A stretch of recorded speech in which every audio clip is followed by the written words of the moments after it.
Alright, look, I know.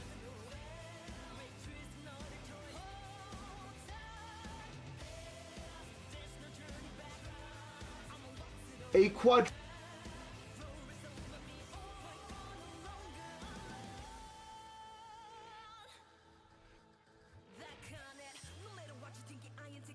All right, we talked about the Nisei in World War II.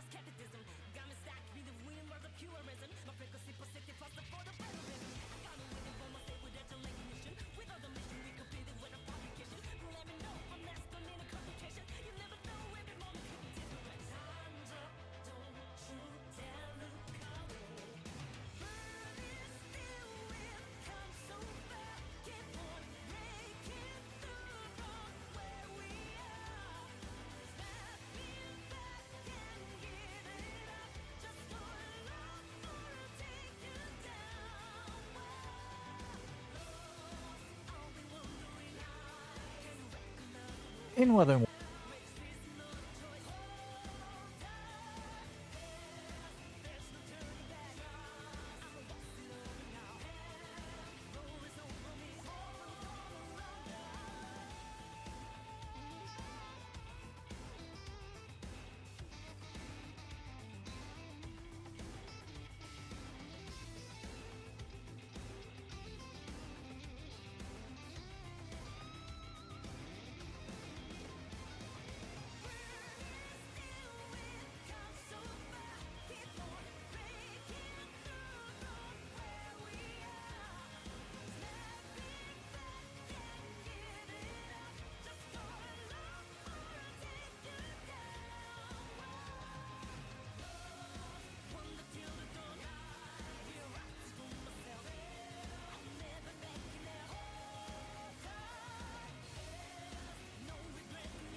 Oh god, why am I every time I end up being an absolute unprepared mess. Anyway, I am here to serve your will, for that is my civil duty. Hello there, everybody. Is there anybody? I know Gurley is here, by the way, hello there, Gurley. Caught me in the most unprepared moment in my entire life. One hell of an achievement. I finally have some fun, good juice with me. At last.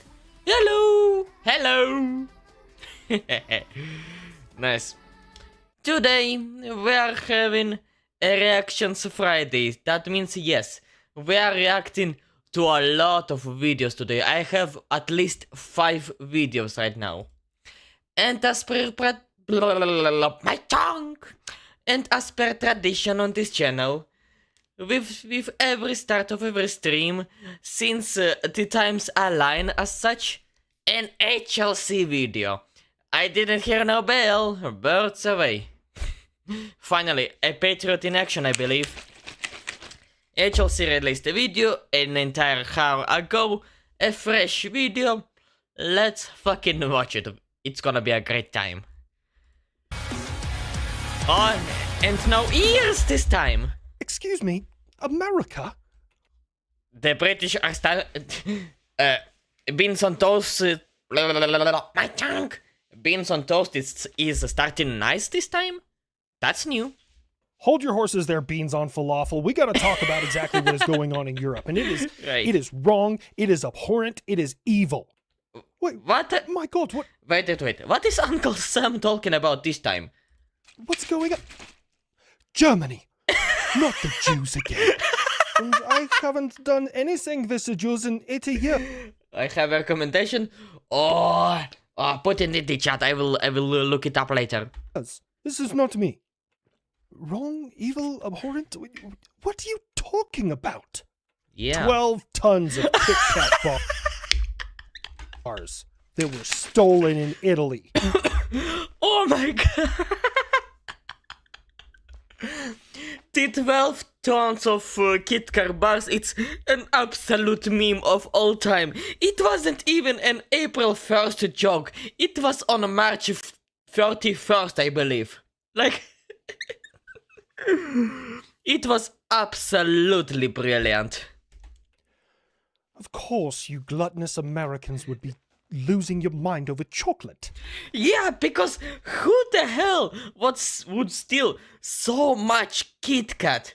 You will never be able to eat all of that in your life, even with a team of your buddies. Like, like what the hell, man? Why? Who would steal so much? Whoever stole all of that Kit Kat, we better pray for their stomach, because oh my god, the bowel sittings will be just biblical. Like, I bet you can get a new Loud House revamp fun fiction out of it. I don't know what your problem is. They're searching for them. Okay, that's the best we can do. They have trackers for them. You can scan the back of your Kit Kat bar, and it'll let you know if it's from the stolen lot. We're doing all we can. 3 Rain World threat teams, one from the base game, one from the download downpour DLC, and one from the Watcher DLC. I will look it up. Yes, I will look it up, definitely. Have you checked with the blacks? Buff! For God's Wow, sake. everyone thought it. I just said it. Well, actually, Just because it's chocolate, it does not mean it was the blacks this time. They already have a lot of issues with meth.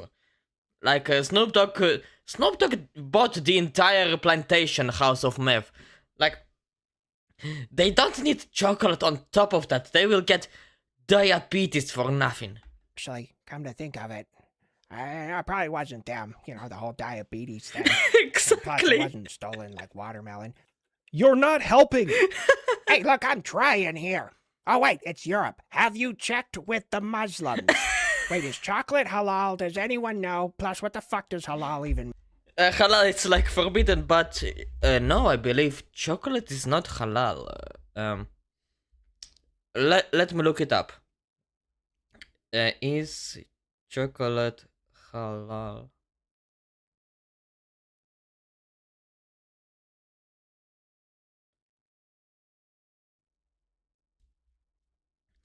Considered halal if it contains no prohibited ingredient. Generally considered halal if it contains no prohibited ingredients such as alcohol, pork. It's confusing anyway. See if we are caring. Mean. I hate to give in to this stereotype, but a high-end chocolate Yes, I'm gonna select them. Nice. heist doesn't really fit with Muslims. Plus, all Teenagers do though. the chocolate was shaped like F1 cars. Wait, what? A high-end chocolate heist doesn't really fit with Muslims. Plus, all the chocolate was shaped like F1 cars. Huh.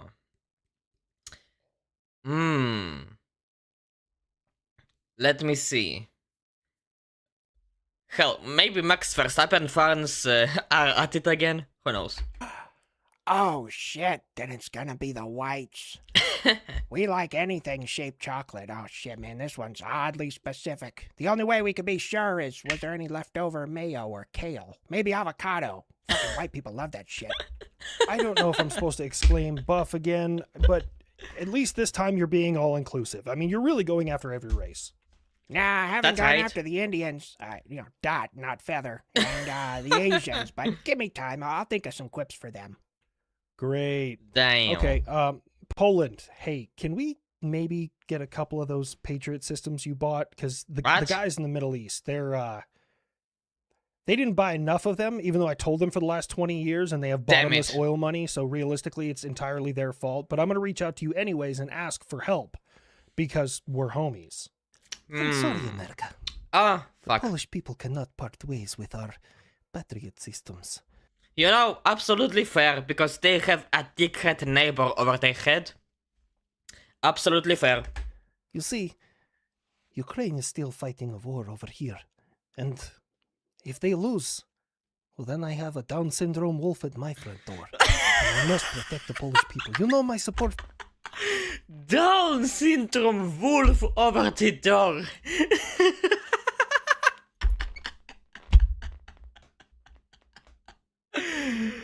Oy, Slavic special ed is making cheese grilled sandwiches at night, while Puff is pounding his mom into the oblivion.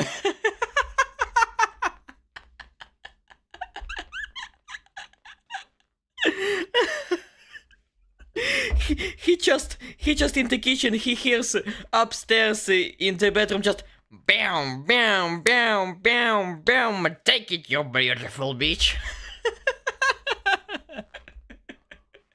For you is absolute. And if there is anything I can spare, I will. But I cannot let go of my Patriot systems.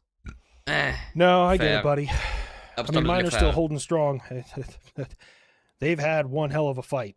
You Yeah. could stop your aggression right now, America. The strait would be open. We would rebuild. Of course, we're going to need some help in the reparations. Reparation. Reparations. You are asking reparations, the loser? Oh, do not make me laugh. No. Look, if the black people don't get it, neither do you. The natives get it because, yeah, we kind of exterminated those guys. Oh, Then the strait will remain closed, and I will continue hitting your bases here in the Middle East. congratulations, you just got yourself a death wish. If you have anything left for me to hit. I didn't hear no bell, you fucking Arabian sand cricket. I like the Energy Patriot, but Iran is not Arabian. He's Persian. There's a little bit of a difference, like a different type of scribbles through the sewer system. Yeah, a little different, but yeah, it's different. Very different. Arabian sand cricket. Oh man, all that heavy breathing. I'm in another dimension. Holy shit. Okay, we're back. All right, we're fine. Oh, I haven't heard that one before. Yeah. You can't stop everything. Oh, yeah? I Watch know, me. but I can give it the old college try. Does anyone know what the college try actually means? I don't. It means I'm fighting like the seatbelt on a fat person on a Southwest flight.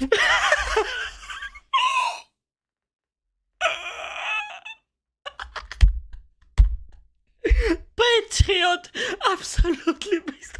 I'm just imagining it in my head right now. Look, I've sat next to fat people who wore a seatbelt in a bus. I know exactly how it looks like.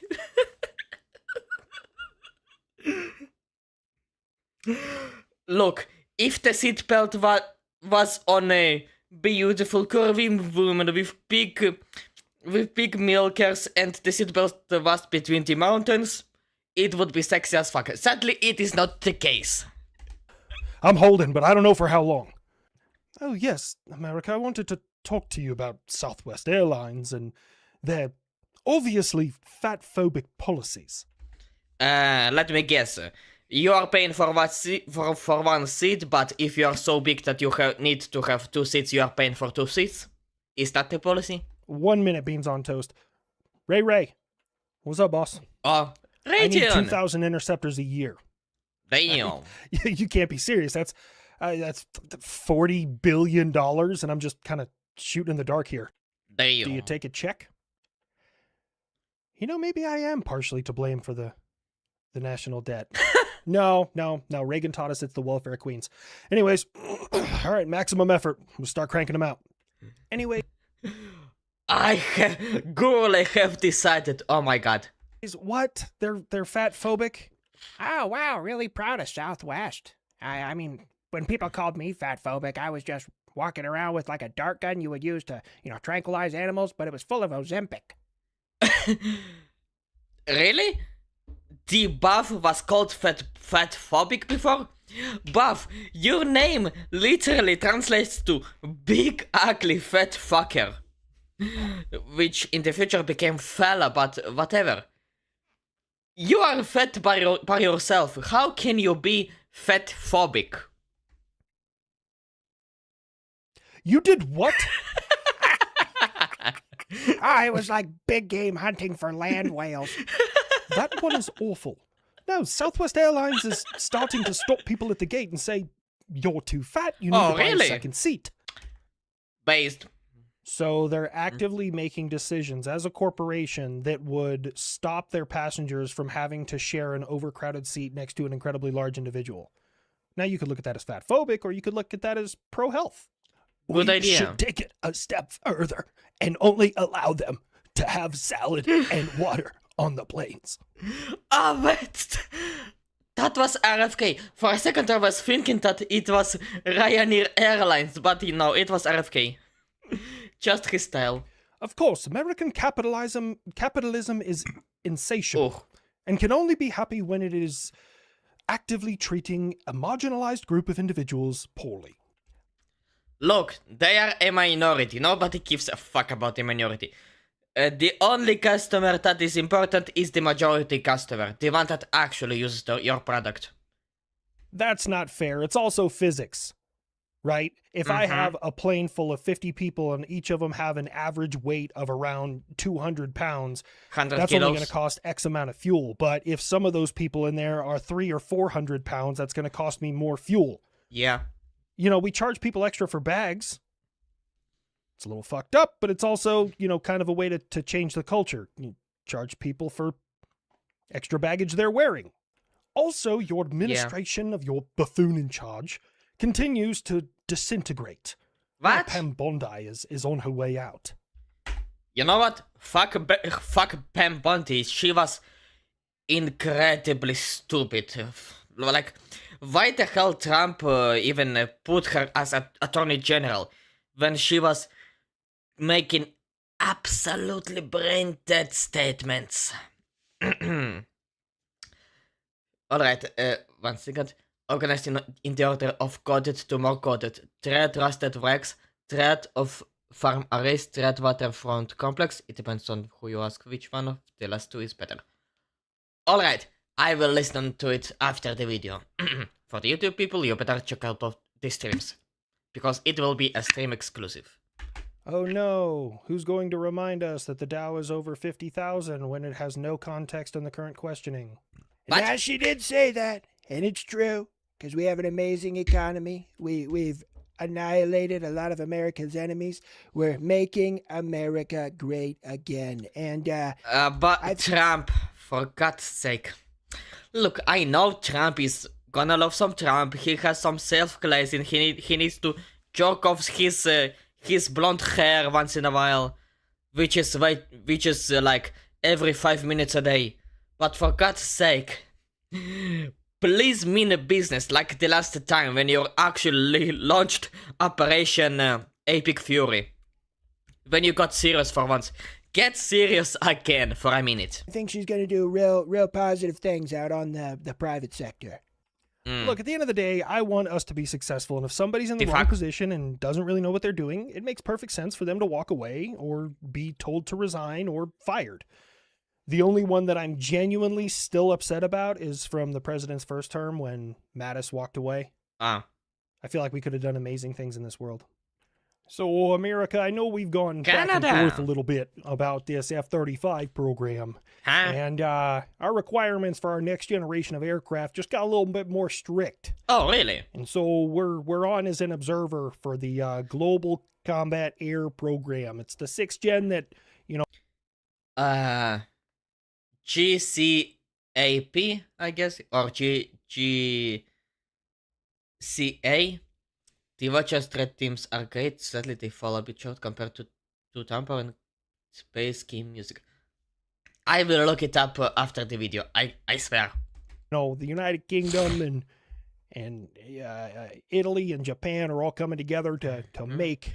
And it Huh. seems like it's got everything we need. Nice. I mean, it's your money, but may I ask why?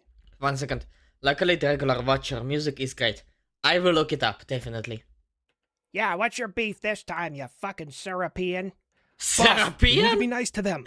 No, we don't. I'm so tired of their fucking wishy-washy, like, I want the 35, I don't want the 35, I need the 35, I don't need the 35. Like, I just can't figure out their fucking mind up there, man. And we're supposed to just let them hop back into the queue where they were? Fuck that. Listen, if I'm standing in line to get into, like, a venue or something like that, and somebody jumps out of the line, they can't come back 10 minutes later and be like, oh, I changed my mind, that line is slower. That's Yeah. actually a valid point. Yeah. Yeah, he has a great point. So, Canada, just so you know, I mean, that's entirely fine, your choice. But if you decide to come back to the F-35 program, because the Netherlands actually was a part of the GCAP, and they said that it didn't meet their requirements and it was too expensive. Huh. So, if you decide to come back, that's fine. You're just at the back of the line.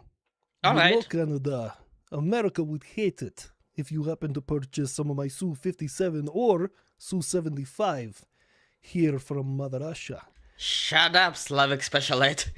Your so-called Gen 5 Su-57 is a little bit smaller in the radar cross section than an F-16 with the radar absorbent material from the F-22. Like, put on some of Lockheed Martin's pixie dust on the F-16, and the thing has a radar cross section a little bit bigger from your so-called 5th gen fighter jet.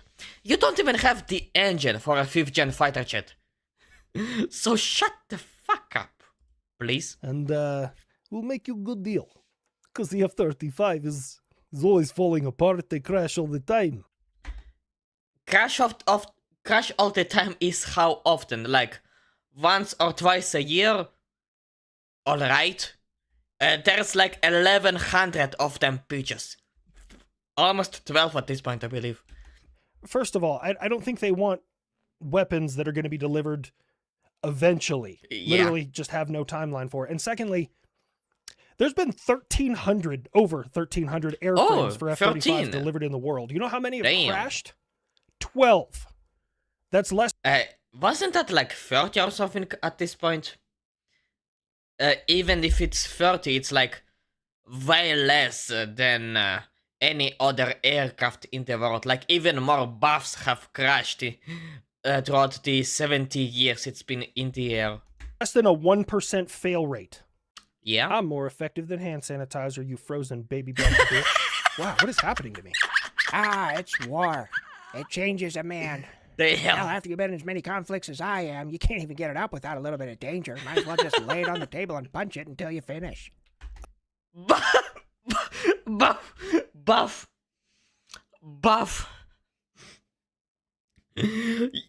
You are doing what? Again, another fact that I did not want to learn. Anyways, Jesus. there is some positive news. I know that everyone was kind of upset that the Tomcat is gone. Yeah. Rest in peace, Absolute Legends. Not cheers. Drink with me to remember the absolute beauty of an aircraft.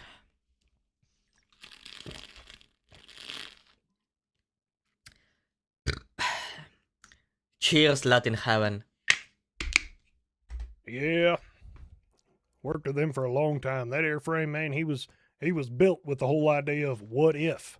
What Yeah. if we make this missile go this fucking far? What if we built a plane that isn't designed to dogfight, but win the dogfight before you even get there?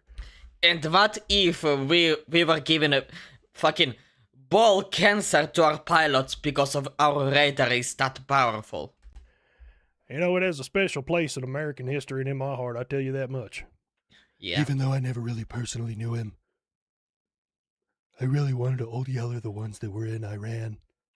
Well, Yeah. the newly formed Department of American Aviation Heritage is Damn. restoring 4 of them. And they're going to go on a nationwide tour at air shows. Yes! So the Tomcat's going to fly again over American skies. I was gonna ask Hurrah! if we feel lucky. We are. Looks like we do. Yes. This is a jet and gas turbine conversation, so how about you propeller your way on out of it, okay?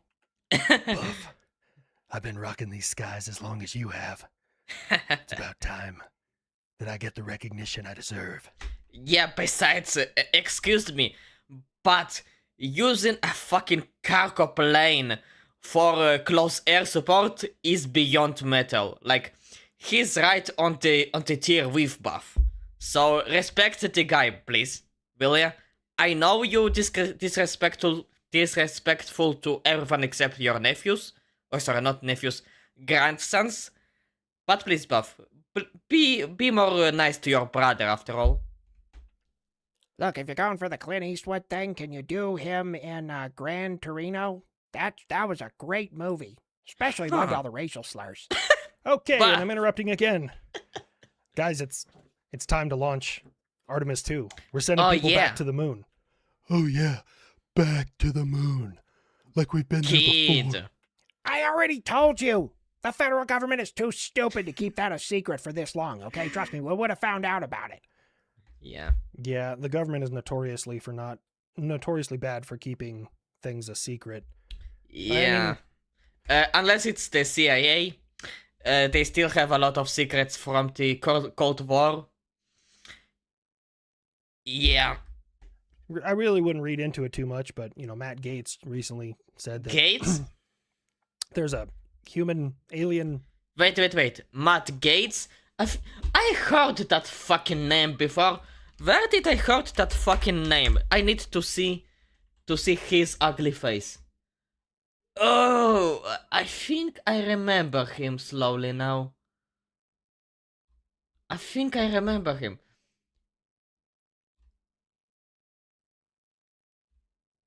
Yeah, I think that's one of the guys that was responsible for some quote unquote UFO leaks when that in reality was just a fucking bird in an infrared camera or whatever. I don't really remember it anymore. Either like gene splicing program and that we've Oh, reverse engineered alien technology. I take that with a grain of salt. listen, I do not believe such shit. because a lot of more ridiculous stuff has been thrown into the media lately, especially in the last few years. Because let's be honest, okay? Congress, the same people that we couldn't tell about Venezuela because they can't keep their Yeah. mouth shut, the same people we couldn't tell about Iran because they won't keep their fucking mouth shut, but suddenly they're read in on a super classified program that kind of upends all fucking religion on the planet. Yeah, Yes. also, I remember in 2022, I believe, there was that guy, what was his name? I think it was Chris Crash. Let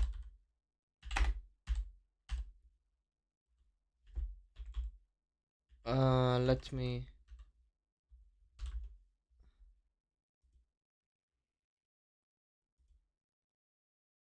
Is that the guy?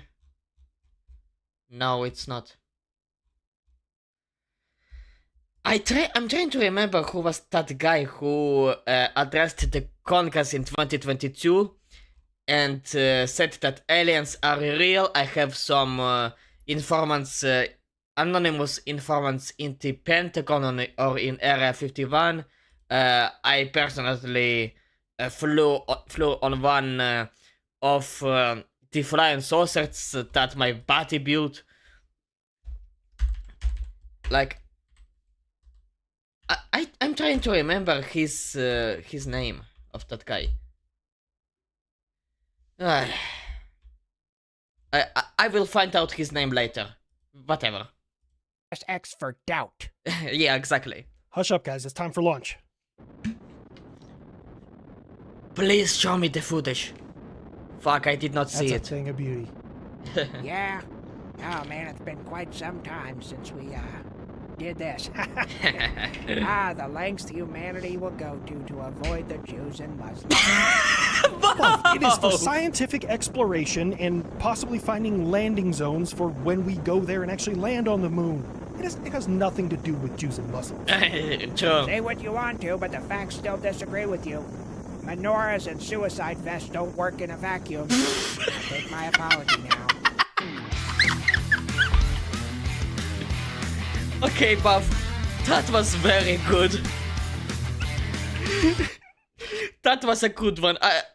You're getting a kek W from me, Buff. The Menorah comment, it's brilliant.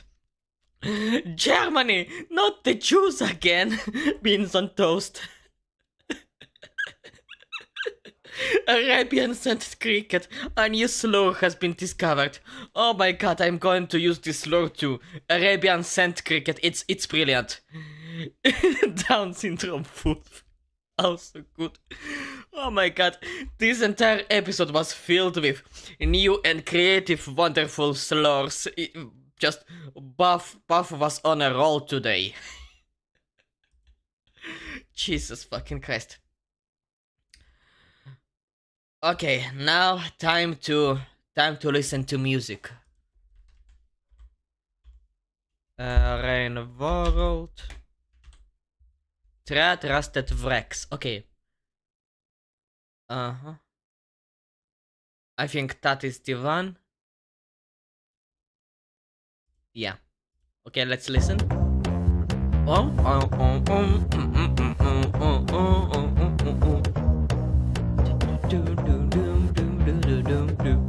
Oh, that's... I love the rhythm.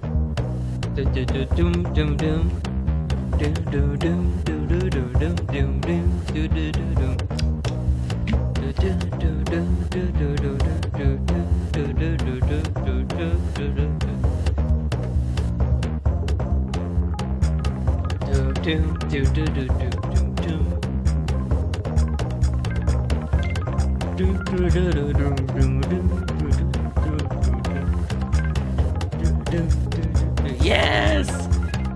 Oh god, I love it! Yes! I love the rhythm!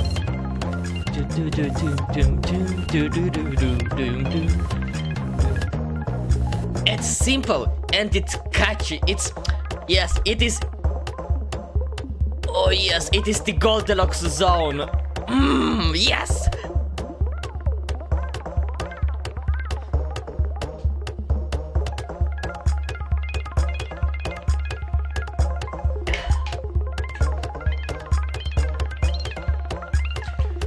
Doom doom. Doom doom doom. Doom doom doom doom doom doom doom. That's a great start. Okay, now thread farm arrays. Let's listen. Now thread farm arrays. Up, next. It was a great start. Okay, farm arrays. Oh.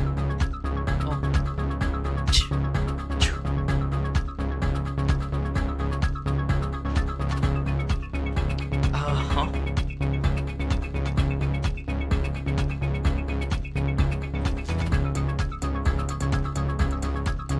Oh god, I love where they're adding more and more instruments every like set.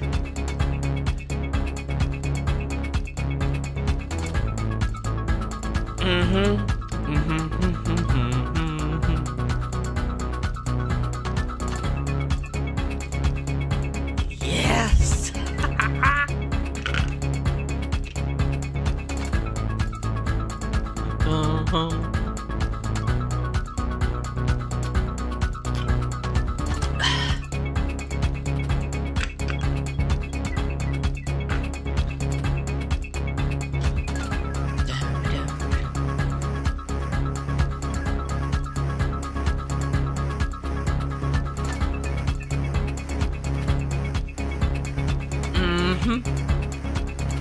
I'm loving it.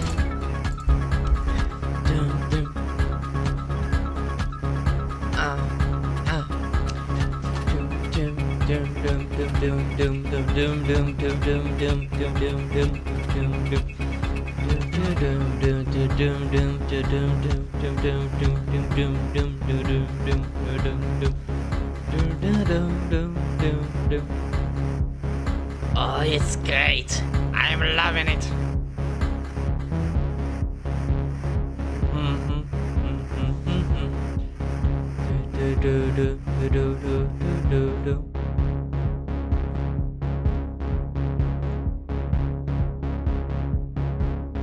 It's great. Now for the last one from the tree.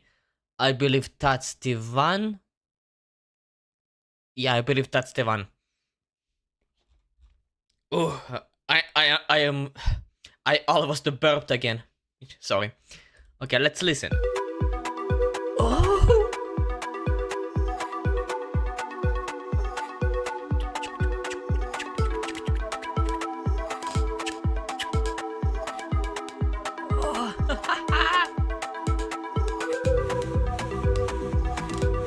Connor 12 pounds Skidmore. Who the hell nicknames himself 12 pounds?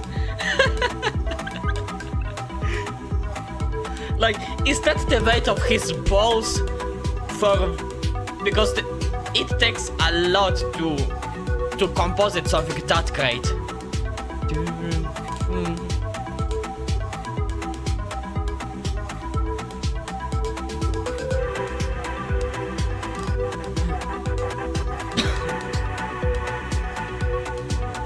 It's great.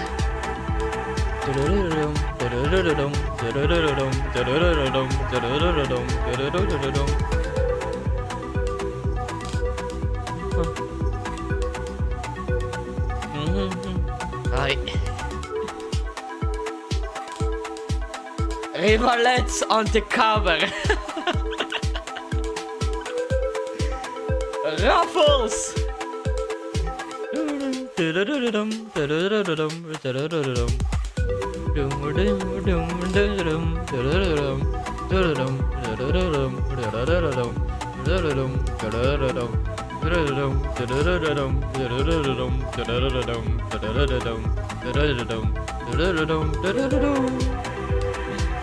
Wait, Gordon, what are you talking about? Rivalettes on the cover. Ruffles. Are you about what I am doing right now?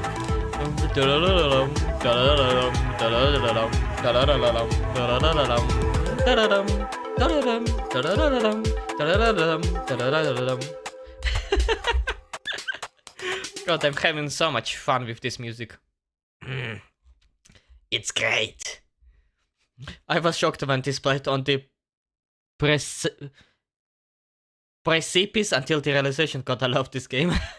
So we got Shoreline, and we got the cooler Shoreline. Damn. I like it. What is that? 1 hour of silence occasionally broken by fish. Oh, hello!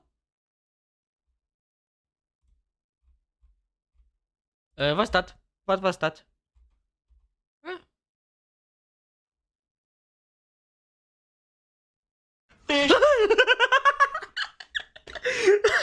Fucking jump scare! The blue fella? Ah, this little guy. Okay, I get it now. Raffles, this is the little fella, Raffles. Goodness, that fish jump scare. Jesus. They're called Rivulet, but looks to the moon. But looks to the moon named them Raffles. Damn. Nice. Whew.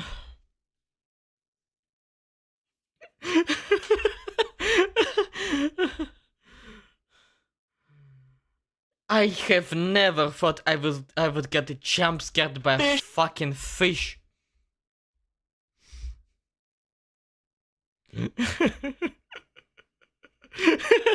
Tried listening to this while sleeping, and twice it has scared the shit out of me.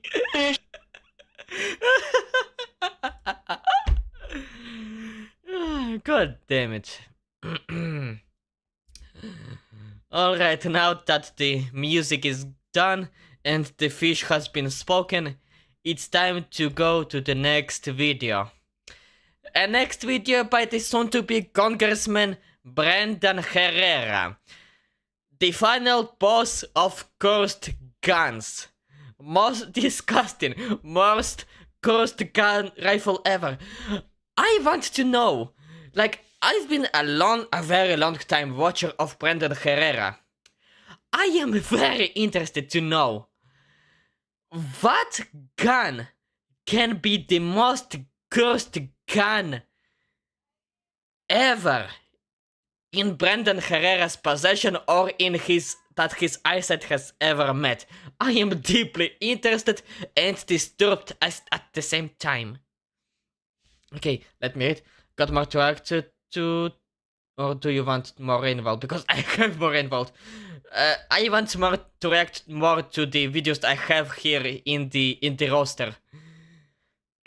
But if you have the ideas, then sure, type them in the chat. In the meantime, let's roll the video. Boo. We've done some ratchet shit in the history of this channel, but this is probably the most cursed gun we've ever fired. Jeez. Wait a second. I recognize that thing. Isn't that one gun from the Craigslist ad? Channel, but this is probably the most cursed gun we've ever Oh my god. Many moons ago on this channel, on an episode of Cursed Gun Images, we showed you one of the most abhorrent firearms we've ever presented on this channel. It was this one. Yes! Oh, sorry, that wasn't the Craigslist, that was Gunbroker. And yeah, now, yes. Oh my god, I remember this one. Cursed Martini Henry I have ever seen in my life. Crazy part about it? It was a real gunbroker listing. We'll go over that listing here in a second because it's one of the funniest fucking things I've ever read. But many of you said, Brandon, since this gun's for sale, obviously you need to buy it. Which is just ridiculous. I'm not going to spend my hard-earned money buying every little cursed gun that pops up on the internet. Just most of them. So today, we are going to be... Look at that! I'm sorry, but where is the magazine? Like, this is the first question in my head. Where is the magazine? And where is the gas operating system in here? Or whatever is used to release the bullet and get rid of the recoil? Like, where is the complicated systems located? Why is the scope so high up? It's higher than Snoop Dogg on meth, for God's sake. Where is the ammunition chamber? What the hell is that? Showing you and test firing the most cursed gun we've ever featured on this channel. Jesus. Wobbling. I can feel it shaking in my hands. Oh, And we're gonna fuck. hope it doesn't explode. There's a few reasons for us to think it will. Get into I can see at least 10 reasons why it will. those in a sec. The things I do for your viewing pleasure. Oh my god. Jesus, it's glued with super glue. I see it from here. It's glued with JP Weld.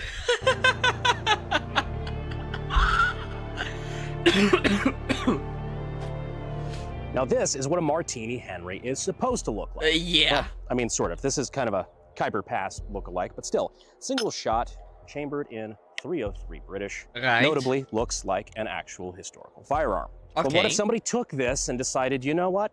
Maybe Let's strap in an M16 barrel into this one, yeah?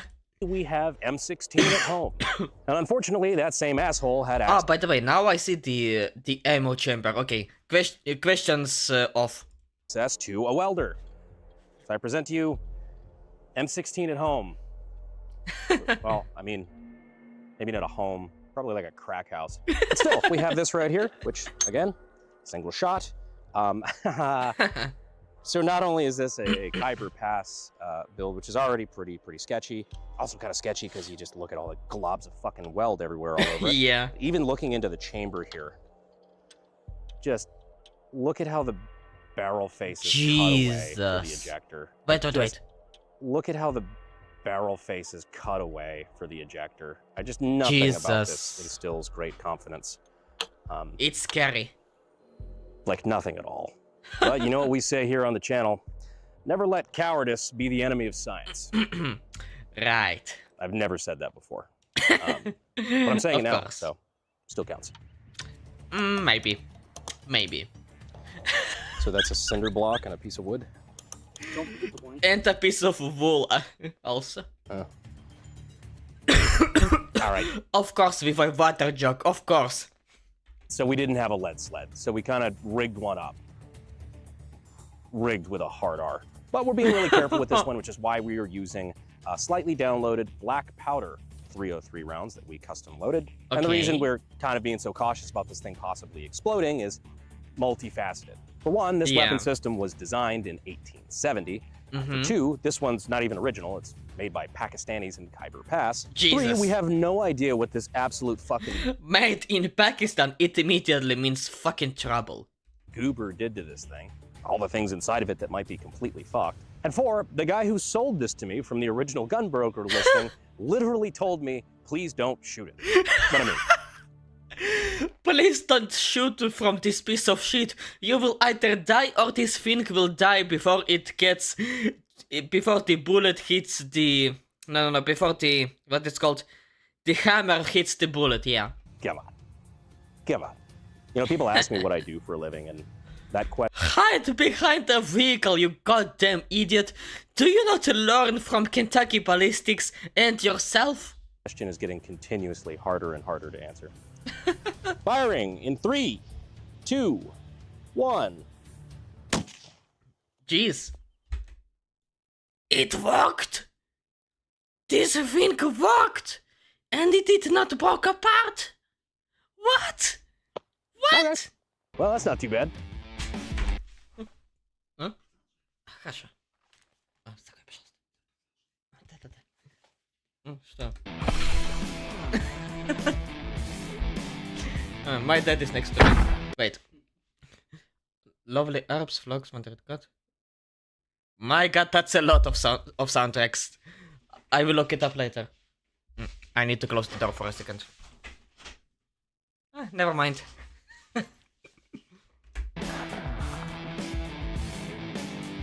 Oh, so our gun is still intact. Oh, hey. I'm shocked that this thing is still alive. Honestly. And it actually ejected. Really? But it did not get the casing out. Fair. Kind of had money that it wouldn't. Means the casing didn't expand too much and our chamber's not so ghetto that, no. Wait a second. Is the bullet still in there? Wait. What? Got stuck. In colloquial terms, great success. Yeah. Okay, it just sucks. Got it. Adapt, improvise, calm. Improvise, adapt, get stuck on the blanket. There you go. Uh-huh. No crazy swelling. No, it looks fine. Now Yeah. comes the part of the video where I have to fire this myself. So since this is still Brendan, sketch as don't. fuck, for the first Don't. round, just to feel it out and to make sure, just in case we got lucky the first time, I'm gonna do the patented Kyber Pass test fire method, and I'm not fucking what? around. Well, I'm fucking around on patented. I don't know if they have those yet. They grab the gun with their left hand, because don't want to lose your right hand, Uh-huh. and just kind of hold it out and pull the trigger. Kind of more up Oh. like that, I'm sure. So that the right hand is back here, away from the breech, just in case something goes wrong, and the Okay. back of the gun's not pointed directly at your face, which can have So you do know the lessons, but you still know them not well enough. negative repercussions. Hey, you. Yeah. You're in debt. Now, the sad part about that joke is that statistically speaking, 3/4 of American households are actually in some form of debt. And with Sadly, I am not American and still in debt, so yeah, I will skip this ad, so let's jump back to the only video. you can prevent curse gun images. You know what's funny is that now that I'm the nominee for my congressional seat, I should probably stop taking unnecessary risks like this. Things that could potentially Yeah. kill me, because I'm pretty sure if that happens, the Democrat wins by default. I mean, this Oh, will fuck. kill me. You can still do the job if you're like slightly maimed. Why are they all the way back there, man? Thanks, Good Jed. luck. Thank you. All right. Actually, you know what? Take off my fucking Breitling first. lose a hand, Good I like to idea, watch. but still not good enough. Sketchy Packy test fire in 3, 2, 1. Huh, and he's alive. Hot. Yeah, Not bad. not bad at all. Yeah, maybe this thing's growing on me. Not really, but I got a No. little bit more confidence now. Maybe. So now we're gonna shoulder fire it with this wonderful hard buttstock and a What is that? very ergonomic bolt sticking right where it goes to the Ah, shoulder. yeah, could go very wrong? economic. I say as I put this thing next to my face. Firing. Ow, I can only imagine the pain for the Too shoulder. bad. Let's do another. Not bad, really? Huh. Listen, if it works, it ain't so cursed, but still, I will never touch it with even with a 10-foot ball. If with a 10-meter ball, I will not touch this thing. Never. That bolt really doesn't feel very nice. Yeah, I can imagine. But no, not horrible. I mean, it's horrible. I mean, the recoil's not horrible. And it didn't explode, which frankly is better odds than I gave it going in. Right. Behold! A shitpost! All right, look, I know we've done some ratchet shit in the history of this channel, but this is probably the most cursed gun we've ever fired. I'm Surely. actually just carrying this into the ghetto. Kyber Carry it into a Walmart. Just putting it. I have no idea if Walmart has like an area where you can sell your stuff, but I imagine there is such an area in a Walmart. You just put this thing on a table and say, "Listen, this is one of a kind piece of shit. It works. I put like 500 bullets through this thing. You can take it for free. No. I will even pay you to get this thing away from my hands. just take it, please." Kyber Pass is kind of notorious for a bunch of improvised and frankly thrown together weapons. This one takes the cake. Not only did this start life as a Kyber Pass Martini Henry, it actually got somehow fucking worse throughout its lifetime. The Martini Damn. Henry, a very influential rifle throughout world history, mostly because of British imperialism. Yeah. Maybe. Turns out Alfred had some lore before he worked for Bruce Wayne. Wait. What? Turns out Alfred had some lore before he worked for Bruce Wayne. Oh yeah, makes sense. Yeah, that's also because Alfred is in the DC universe. Alfred is canonically former SAS. So yeah, that makes sense. But it also had a lasting impact on the Middle East. You saw a lot of, Yeah. Pakistani reproductions of the Martini Henry, which is where this, well, Mama said you Yeah. ain't got nothing good to say, don't say nothing at all. This technically True. legal firearm first got born, which is why, and I got to bring you over for this, some of the markings make absolutely no fucking sense. Wait, really? For example, this is fucking gibberish, and as far as Yeah. the date stamped, it's a 1-9, so 19, and then an upside down 2, upside down 3. Wait, isn't that 3? Like, isn't that like 1938 or something? That's an upside down 2? Really? Damn. With an upside down 2 right above this crown. So, Yeah, Pakistan equality right here. I mean, they got Wait, isn't that a Chinese symbol down here? What is that? Is that a Chinese symbol or maybe an Indian one? Or maybe that's something in Urdu, Pakistan. I an don't know. upside down 2 right above this crown. So, I mean, they got the spirit, I guess. But that's where Yeah. this Martini Henry started life. Where it ended up was in the United States, where somehow we did something worse to it. Some gunsmith, and I use that term loosely. It's less like a gunsmith and more like a gunsmith, if you know what I mean. Looser than the Rolling Stones definition of neo-Nazi. Wait, really? Yeah. I've read that. Still haven't decided whether or not I'm gonna fucking sue you. by the way. I don't think the word apparent means what you think it means, but it's doing more heavy lifting than Tobey Maguire's Spider-Man. Yeah. So from what I was told by the guy who sold it to me is that a lot of the stuff was done by a gunsmith in the United States. And we're gonna go through some of what was done, but they finished the job. And to what degree they did that, I don't know I don't know if I wanna know. But before Yeah. I was about to ask the same question. I'm not sure if I want to know what went to the head of whoever made this in the first place, and what went to the head of the person who decided, I will finish this assault for human eyes. Because look at that. Like, this scope is way too high up in the skies. Why does it have the M16 handle? Why does it have the M16 barrel in the first place? Like what is that? And why is it all glued with JB Weld? go too far, I think we just need to read the original Gunbroker listing because it is just, it's a work of art. One of a kind, Yeah. Holy Grail Finally. Kyber Pass Martini Henry M16 clone, 303 British. For sale is a one-of-a-kind, Holy Grail, absolute stone mint, important and rare, limited edition Martini Henry, rebarreled to 303 British, dressed up to look like an M16. This sick puppy is perfectly legal in all 50 states, but looks terrifying. Surely them liberals' heads will be spinning once they find out this scary-looking rifle is just an antique. The butt stock is a modified early M16 stock that has a large bolt head sticking out of it. One shot of 303 and it'll surely be a good massage to your shoulder. This Right. old hoss has an M16 A2 handguard installed and an A2 What? an A2 two front A2 and an A2 two front sight post welded onto the barrel.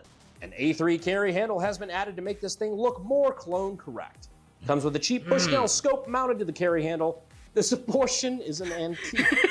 We'll ship direct to your door. Please do not try to shoot this. Who knows Too this late. history of this thing and how poorly it was built? Please read below and click on and read the additional terms of sale tab prior to bidding. Spacebar, question mark, question mark, question mark, question mark, question mark. Judging by the spelling and punctuation, whoever wrote that description was probably about as drunk as the guy who made this.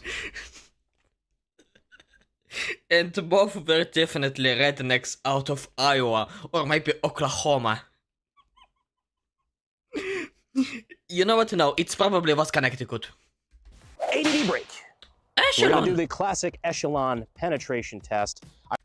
was once White Claw, but now it's Echelon. Thank God the ADD break is back. I really just want to see how much power we're putting out of this thing. I mean, these are pretty downloaded. It's black powder, so it's going to be a little softer shooting anyway, but it's going to give us a nice big white puff of smoke. Let's see the damage it does on an echelon can. Actually, 2 echelon cans. Just because, Damn. frankly, I'm curious.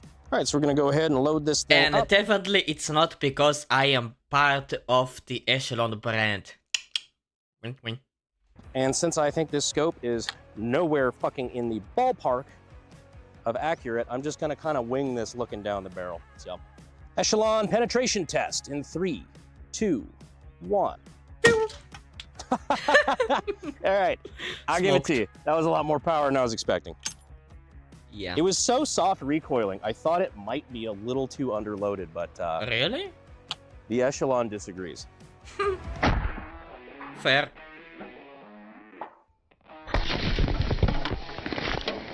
Now let's talk Even the camera was affected. Damn, that was very powerful. About some of the quality craftsmanship that went into this. Well, God, what antique. is that? God, this gun is sadder than Ellen DeGeneres finding out Jeffrey Epstein got incarcerated. Oh, God, just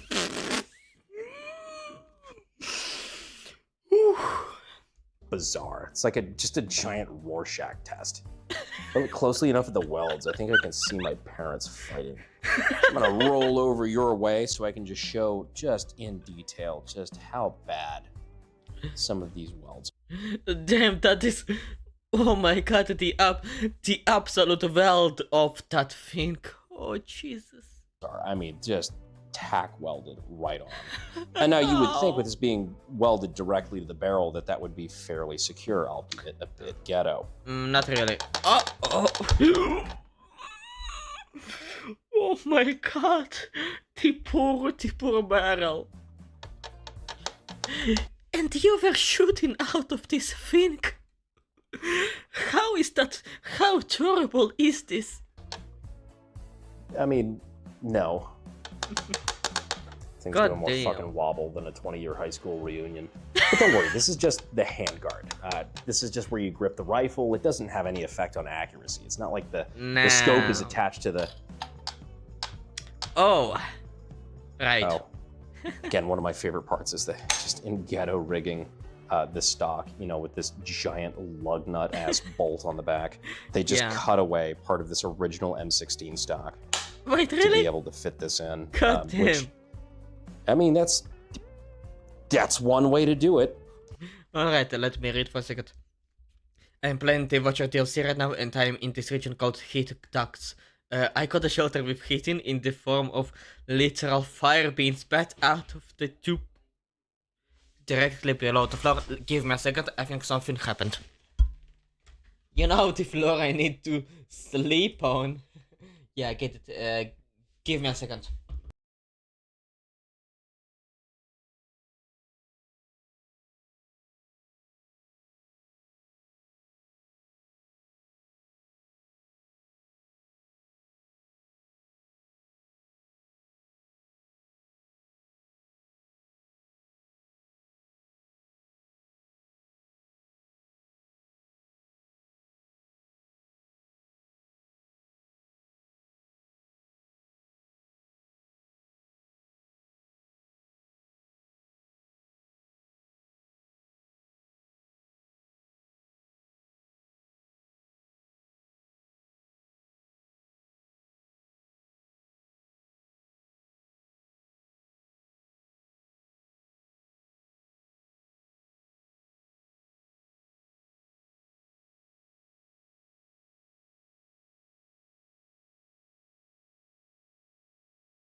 Alright, I'm back.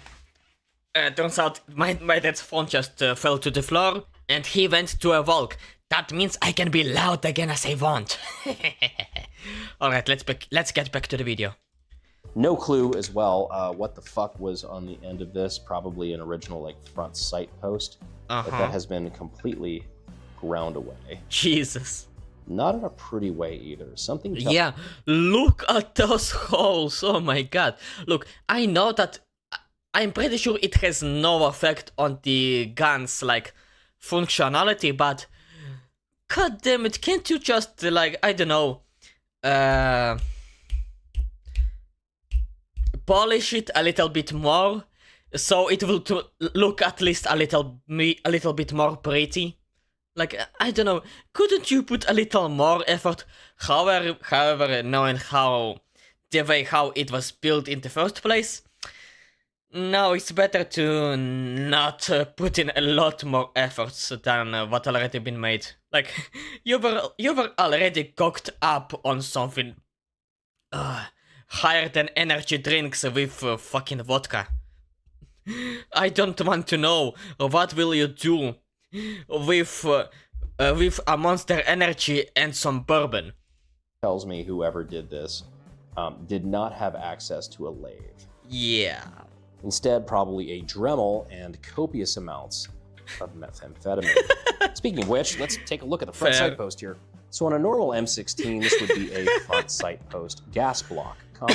My favorite part is that this A2 front sight is completely too big for the barrel. So there's actually a massive gap. If we could just safely take a look at the front end here. I mean, obviously, you know, weapon is clear because I would never load this thing in polite company. This Yeah. isn't even remotely close to the right diameter. I mean, this should be a borderline press fit. And there's just Oh my a massive God. gap here. So they just used It was not supposed to fit in there. We made it fit anyway. big ass globs just tacked in. Jesus fucking Christ, it looks so ugly. It looks like somebody impregnated I don't know what's his name. Like what's his fucking name? Never mind. Somebody impregnated just fucking the metal around it. And with no regards for the potential of its breaking apart when a bullet goes through the gun.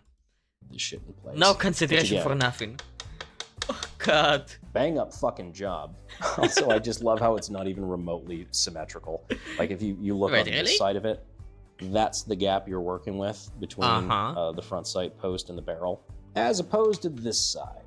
The neat part Oh. about the Martini Henry is it might be one of the first ever firearms to have a cocking indicator. So when you pull the trigger, obviously the rifle is clear. Oh. And when you cock it, it Nice. shows that the rifle is cocked. One of the weird parts about this one in particular that I have noticed is that, see, that's nice and rigid. Uh-huh. As soon as you fire it and it is no longer cocked, that pin immediately just wants to move the fuck out of the gun. So Oh. now you're in. Now you ain't. Just noticed one of the scope screws wasn't tight. It's a shame. You wouldn't want to throw off the accuracy. All right, now just because I'm morbidly curious, I mean, this is like a fucking poster child for height over bore, and somehow I don't feel like this is very accurate. But we're gonna give it a shot anyway. So Yeah. we're gonna be shooting down at that gong. What'd you say that is from here, Jake? Like 30 yards? 35 yards, playing it fast and loose with a high-powered rifle. I'm gonna be using the scope to, I'm gonna try to use this scope to aim Good idea. directly down at that gong on the left. And I'm really curious to see where the bullet actually goes. Good If it hits this idea. gong, I'm Good idea. And the gun will definitely not break apart when you shoot it. gonna shit my pants. So aiming center of the gong. Firing. Okay, In let's 3, see. 2, 1. Hold on, I just want to point out God damn it, Brandon. the scope is wobbling a shitload. Yeah, That's not me I can see that. not being able to hold the gun straight. It's literally wobbling all over the fucking place with the light movement of the gun. And add the divinity to that. Fuck it, we ball. 3, 2, 1. Miss. Was that like top of the? It was low. Low. Oh wow. Huh. I'm gonna put one more round on it. We'll see. Jesus. Too high. Low left. Ah, really? Yeah, well, you know what? At 35 yards, if I was aiming center mass, that still would have, you know, been the guy's left leg. So, not completely useless. Like, I just want to Maybe. show what I'm talking about here. Look right here. Jesus. Like every part of this. This is more wobbling than a G29. It's too hot here.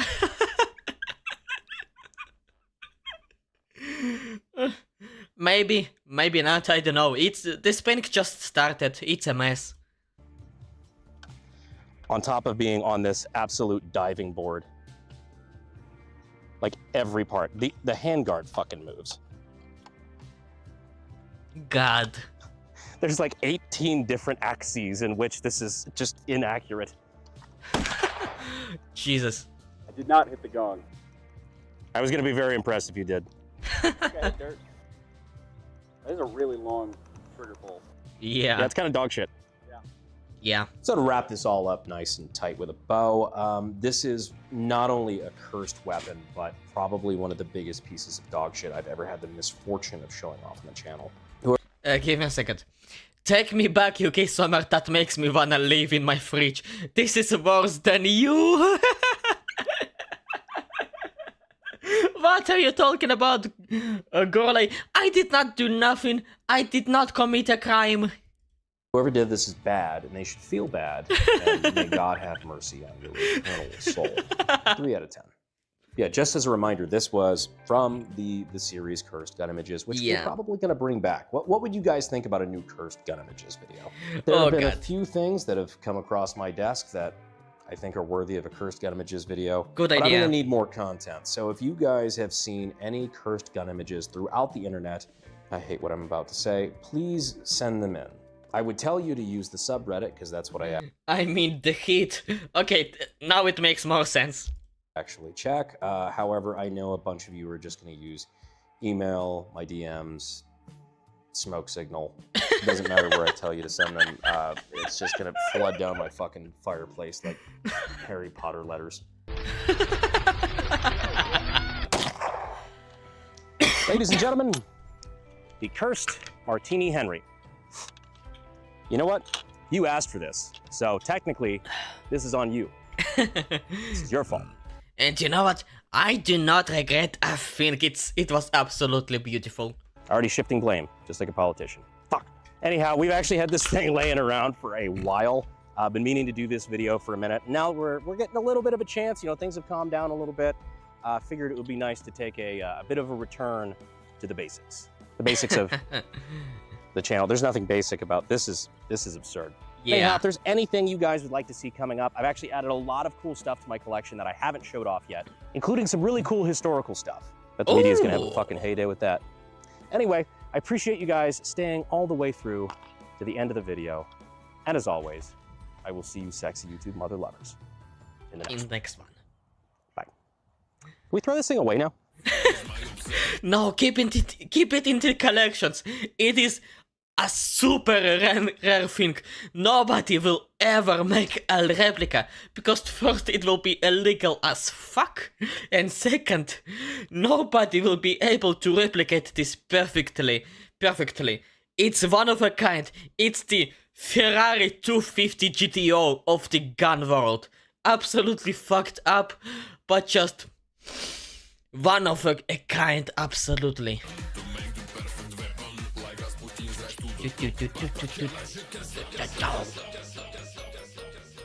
Is there a blooper? This whole gun's just a bit of a Rorschach test. I look closely enough at the welds. Yeah, it's absolutely just terrifying. Hello, Congressman Kalashnikov Herrera. Congressman Herrera found firing a high-capacity ghost gun assault rifle. The media probably. You can bet your ass this will be a headline in, I don't know, a New Times magazine post, maybe. It's going on me, maybe like a malignant tumor.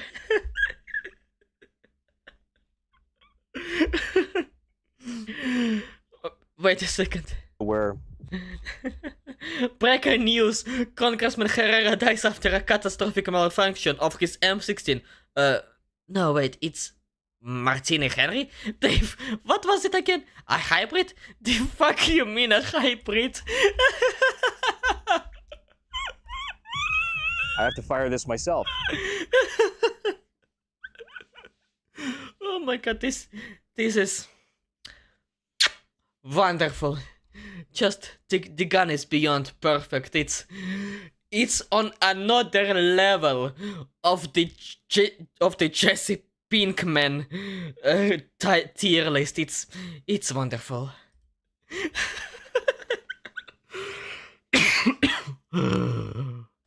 Oh.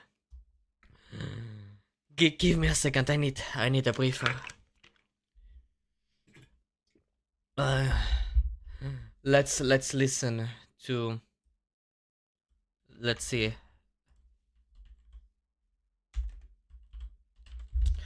What is that? Hey. Lovely ARPs from Rainworld. One of Gourlay's suggestions. Jesus, I lost my tongue.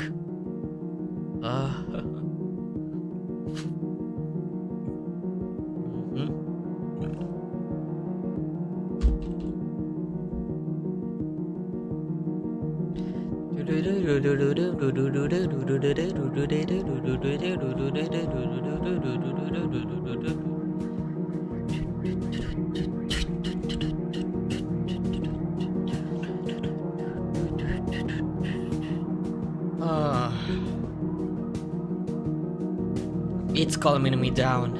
It's wonderful.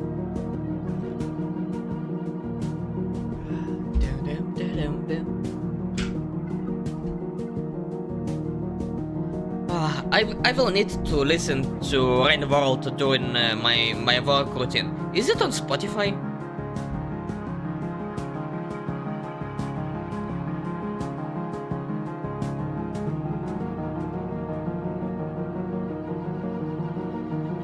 Wait, it's kinda on Spotify, I guess. Alright, I will look the entire OST later. Oh, jeez.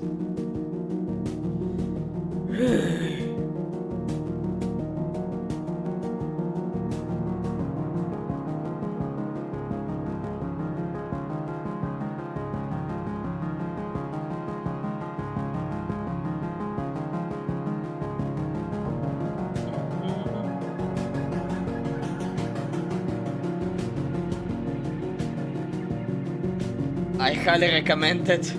The soundtrack, it's so good. Yeah, it really is good.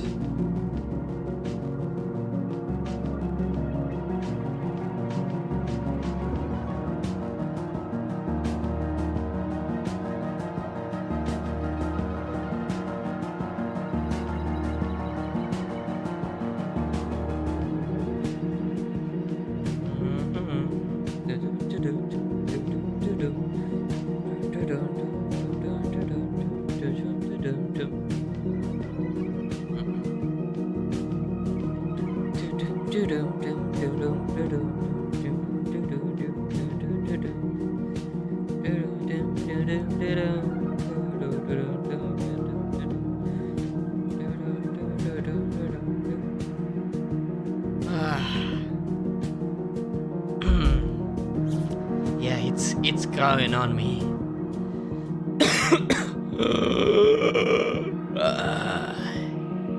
Good. Well, yes.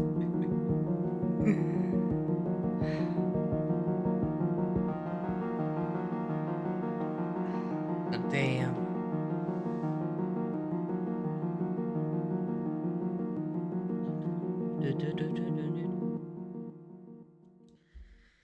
Phew. Yeah, it's like a what's the word? I forgot the word. Let me look it up.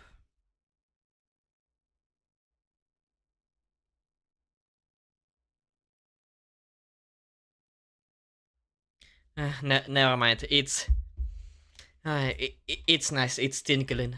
Okay. Now that I am calmed down, the recording is up. Let's go to the next video, and this will be hysterical, I can tell you immediately. A video by Richard High, also known as Angry Cops. The name of the video: Man with no limbs accused of killing a friend and running away. No arms, no legs, murderer, and apparently now a runner.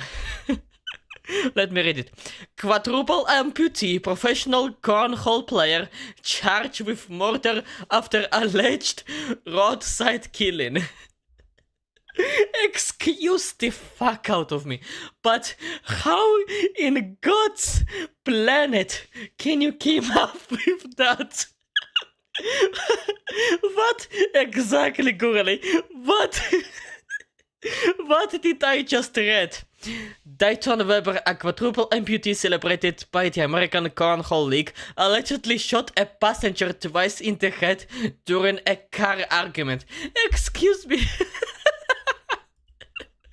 Like, when I first saw those news on Twitter, I was in hysteria. Who came up with that? Who framed the guy? How did that even happen?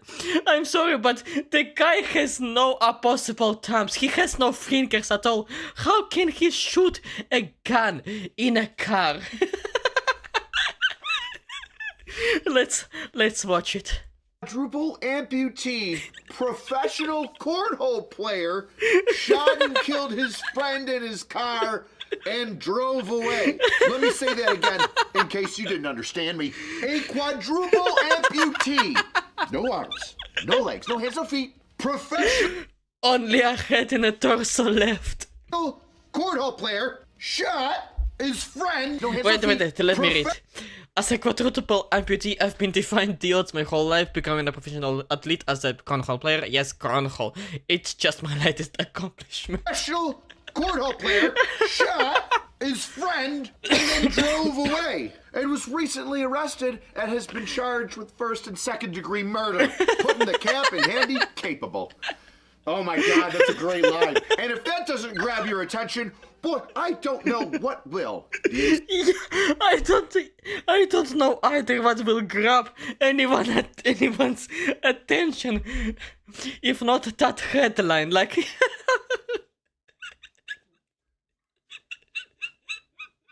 it's like saying Snoop Dogg was arrested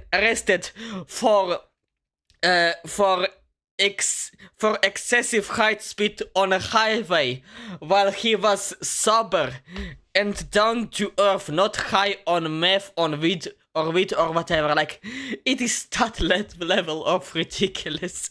Second Airborne getting activated in order to possibly jump into. Boy, Wait, I don't what? know what will. The 82nd Airborne getting activated in order to possibly jump into Iran. Okay, well, yeah, that too. Okay, but we're not going to talk about that yet. Yeah. Today. And before we get any further, first, a word from this video's sponsor, Transcend.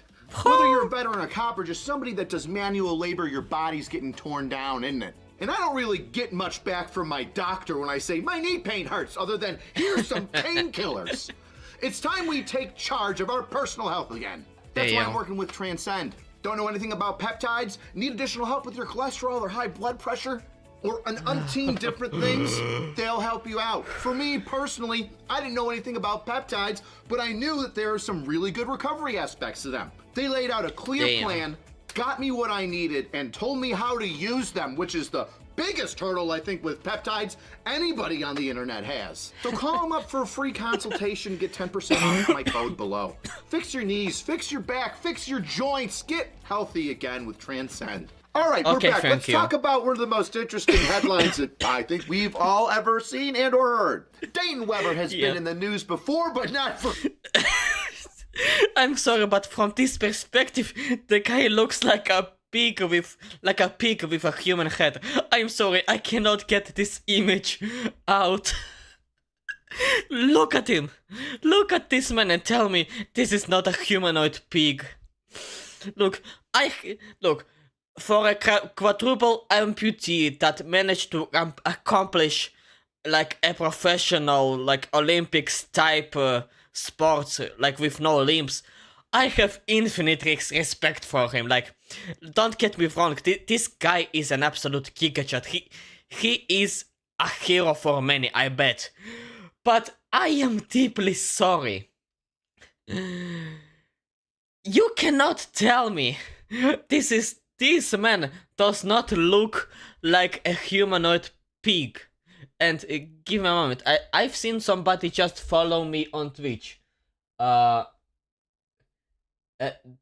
Dante Hegent 090. How can you react to if the person getting cancelled doesn't care? I would react to that video. Sadly, I did watch that video already a long time ago, and it was an absolutely great and funny video. Like, sorry, too late. I did it by myself outside the stream, but sorry, shit happens. Anyway, let's get back to our video, to this absolute kickajot of a pig. Sorry, of a man. Homicide. Mainly being an Dayton Weber has been in the news before, but not for homicide. Mainly being an inspiration for amputees, especially kids. You see, Dayton had streptococcus pneumonia spread in his blood, and after only getting a 3% chance to live, they had to amputate most of his arms and most of his legs. And like I said, mainly an inspiration. Wrestled, played sports, has become a professional cornholer, which, guys... Absolute respect for the man. It's just some of the photos are absolutely ridiculous, and the situation he is right now, it's beyond comedy. With all their work in limbs, hands, and fingers, including yours truly, could only dream to drink beer and throw beanbags into a wooden slat with a hole in it for a job. But that wasn't enough to stop Dayton from ruining it all. On March 22nd, when he shot his friend in his car. And as of right now, the story is this. Dayton Weber and his friend, soon-to-be victim, are driving around in his car. Dayton is driving. Dayton is driving in his car. I don't know how you do 10 in his car. Wait, what? According to a press release from CCSO, 2 witnesses claimed they had been riding in the backseat of a car when the driver, Weber, shot the front seat passenger in the midst of an argument. Excuse the fuck out of me. He was driving a car without any hands, without any legs, and got so pissed that he somehow got his firearm without fingers, pointed it at his body, shot his body, and then kept driving. Excuse me, what is that? What sorcery is this? Dayton is driving. Dayton is driving in his car. I don't know how you do 10 and 2 with nubs, but he's doing it. And he... I have no idea how you do 10 and 2 with that either. Like, first of all, to hell with 10 and 2. Do 9 and 3. That is the law. Must have attached some 4x4s to the bottom of his seat so that he can push them with his quads, because that's the only way I think he can drive. Unless he's using a PlayStation controller on a Tesla to try and beep that Wi-Fi and Bluetooth on that thing. But they're not the only 2 in the car. There's 2 other passengers behind them. Well, Dayton and his buddy get into an argument. Dayton pulls out a pistol and shoots his friend in the front passenger seat, which leads me to think, I'm assuming you're not driving during that time because you've got no hands on the... Well, Jesus, he never has hands on the wheel. You've got no nubs on the wheel, and you're trying to pull a pistol out from God knows where. So, to the victim, how the hell did you not get out of the car? That's going to be the slowest draw anybody has ever had ever. And you couldn't be like, Dayton, what are you doing with the pistol? Dayton, you pull out the pistol? Dayton, don't shoot me with that pistol. Dayton, put the pistol down. Dayton, don't raise that pistol. Dayton, don't you point that pistol at me. Dayton, get your nub out of the trigger well. Dayton, you better not shoot. Pow! Get out of the car. Damn it, people. I'm not saying Dayton is without blame, but if you have the ability to get up and walk out of the car and the other guy's missing, you know, all of his limbs, you're probably the one that needs to get up and get out of the car. But it doesn't end there. No, why would it? Why would it? Dayton it only starts there, right? looks back to his friends behind him in the car and says, "Hey, could you get him out of the car?" To which Jesus. they respond with, "No." They get out of the car, and then Dayton drives off with his shot buddy in his car. Who are these people with Dayton? You just get out of the car and you don't pull your shot friend out of the car and call 911 so he can get some help? Is he already that dead? You're just like, well, the guy with no arms and legs is really committed to killing people today, and we couldn't stop him the first time. We might as well just do what he didn't do and get up and get out of the car.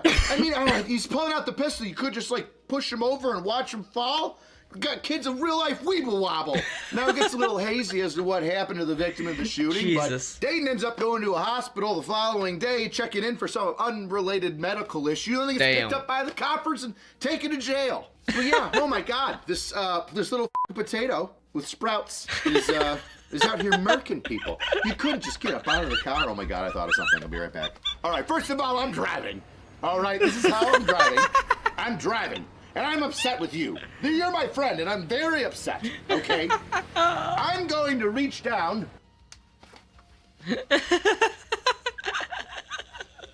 I can't. Hold on. Can't. I'm gonna get a gun real quick. I'm very capable and irritated, and you're all gonna listen to me. You stop making fun of me. First of all, how did he pull the trigger without fingers? That is the question that torments me the entire time. How did he do that? Or what? Did he have a special gun that has a button on it? Or I'm gonna turn this car around. Oops, sorry. I gotta drive and hold this. Hold on. And you guys in the back, stop screaming. Oh, shit, no, yeah. This is very difficult.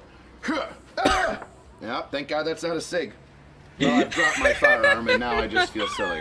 All right, I'm gonna drive us back home now, unless I fall down into the car and I did it again. All right, I'm picking it up. I am not cheating. I'm definitely getting it. Oh, shit, come on, you. Why do they make clocks so slippery? All right. All right. Oh well, my God. I'm very sorry. Oh, you see that? And the shirt pops right back to normal. Quality products. Buy a shirt. And if you're Nice. having the thought, which I definitely had this thought, how exactly does a man with no opposable thumbs, fingers, let alone any fingers, fire a pistol? Well, luckily Dane's here to show... Exactly, that's my question. How can he do that with no fingers at all?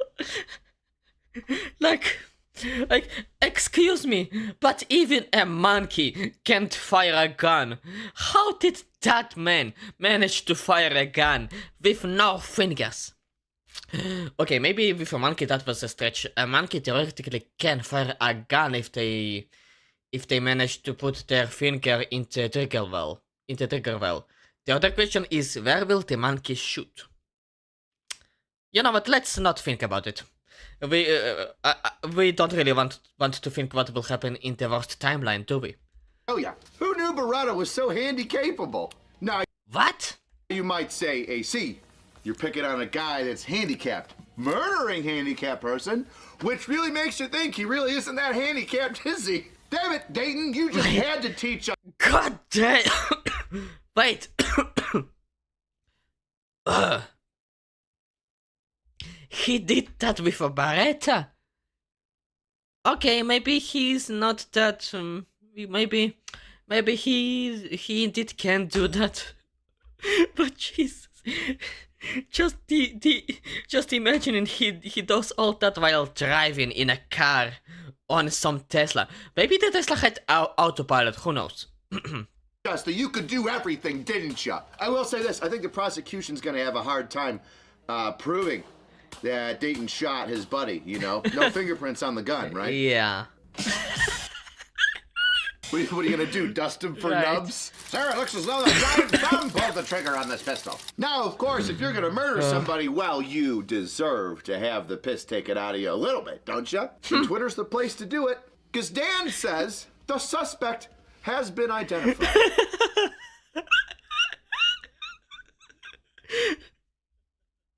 Oh my God! If I'm not mistaken, that is Monty Python, right? I'm sorry, I'm not a movie expert, Let me look it up for a minute.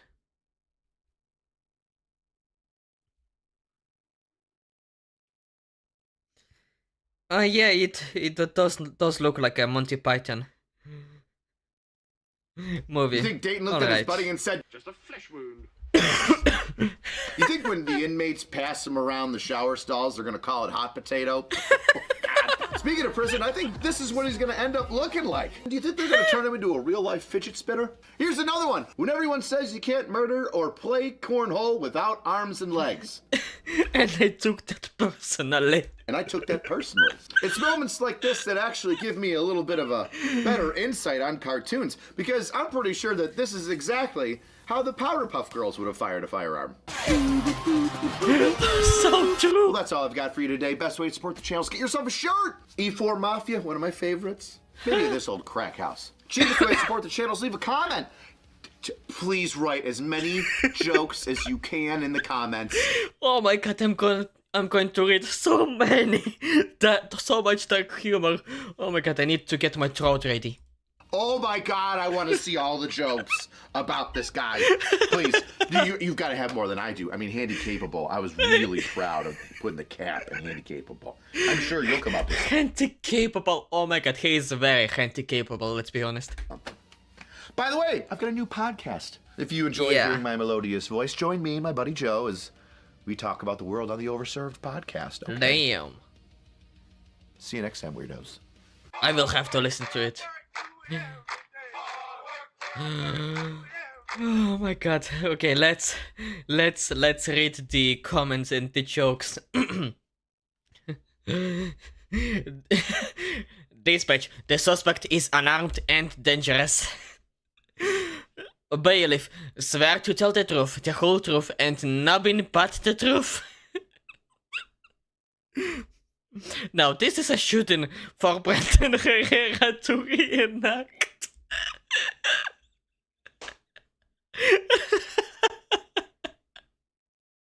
Jesus. First of all, who was the passenger with the guy with no arms and legs driving? Seriously? Someone got handicapped. If there wasn't so much proof of how capable he is, he might have gotten away with this. It is so true.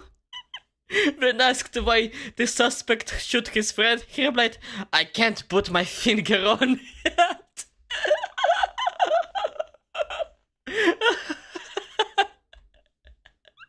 Well, looks like he and Anakin Skywalker have more in common than you think. I hate you! I hate you! So I will shoot you!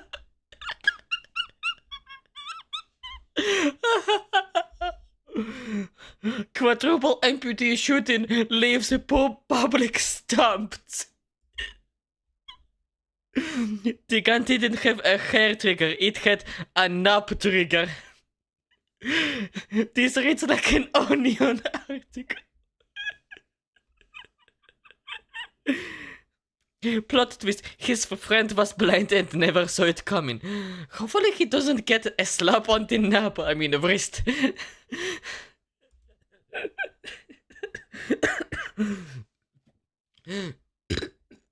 Oh my god, I'm going to get my dinner out of my belly. Oh my god. I need to take a little break. It was beyond biblical. Gurley, are you alive in there? Are you alive? Or is your throat is that just like mine? Because this shit is beyond biblical. Oh my god, my head is airy right now. Jesus fucking Christ.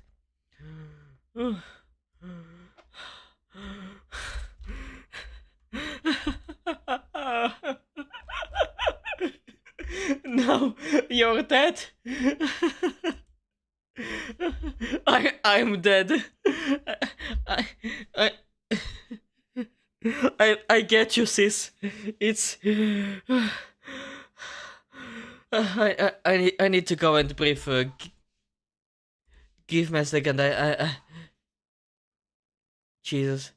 I need to go to the porcelain throne. I laughed so much. I have a lot of water in the bubble. Give me a minute. I'll be back. In the meantime, listen to some good music. Only Rainbow Royalty music can resurrect me. You know what? I will give you Rainbow Royalty music. I was just about to put it. Wandering Cat. Putting in here and... Oh, this is good. And I'm putting it on the loop. I'll be back. I will still hear it. Oh my god, I am burping again.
I am back. I am back. Let me rewind it back. Hey, you skipped Flux, you skipped it. Come back, oh, you cheeky GT, you skipped Flux. I know.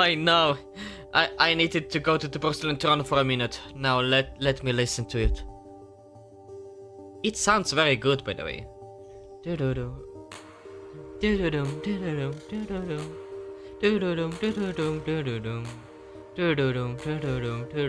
By the way, what is Flux? Wait.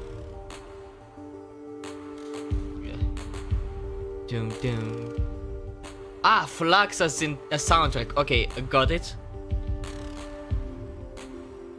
By the way, it sounds good. Yeah, it sounds very good. Okay. What fucking bubbles? I put in Flux. Okay, let's listen to Flux. Uh-huh. Alright.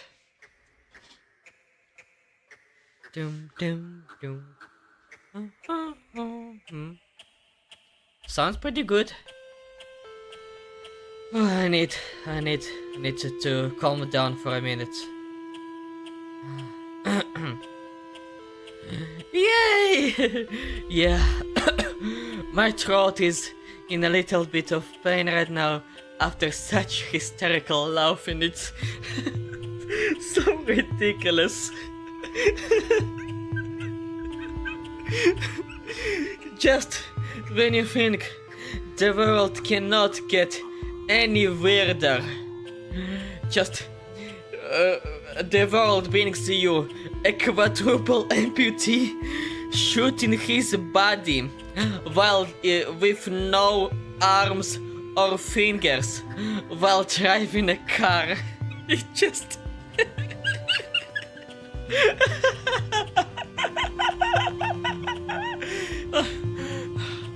I am still in hysteria.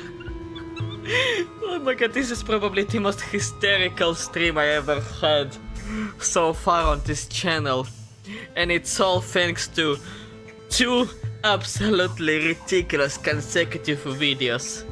One absolutely cursed gun by Brendan, and an insane news event by Angry Cups by Richard High.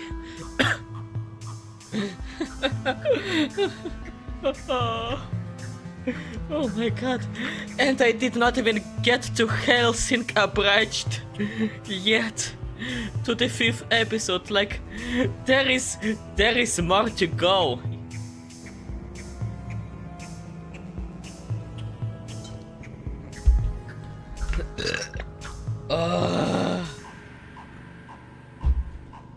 Jesus. Down, down, down, down, down, down.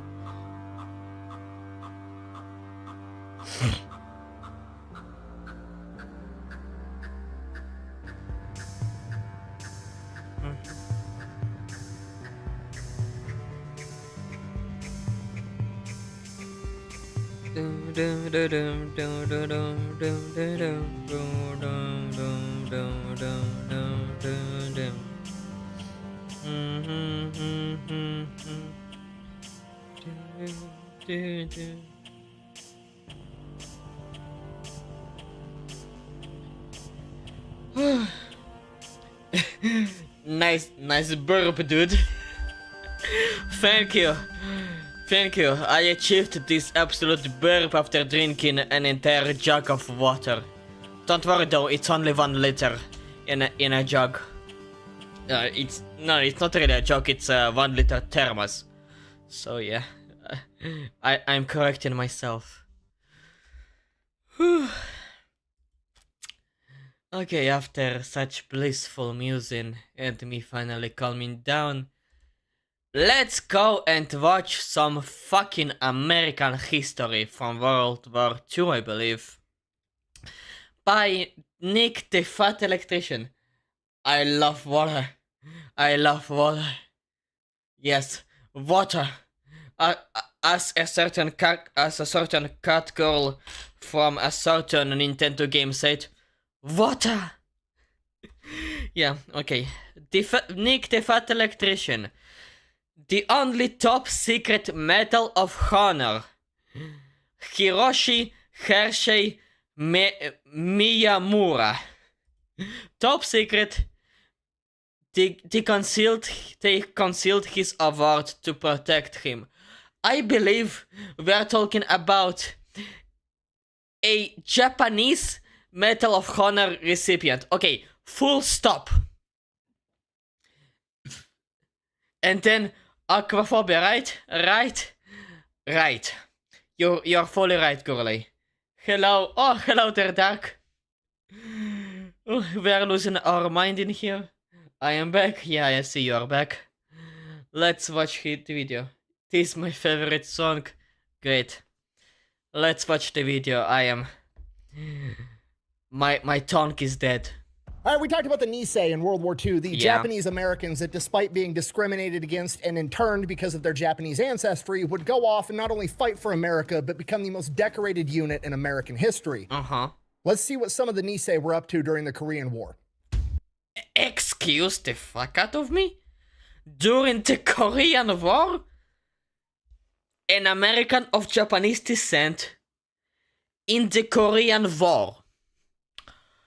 Okay, you got my ears perked up. I mean, some of those Nisei were fighting against the Chinese communists.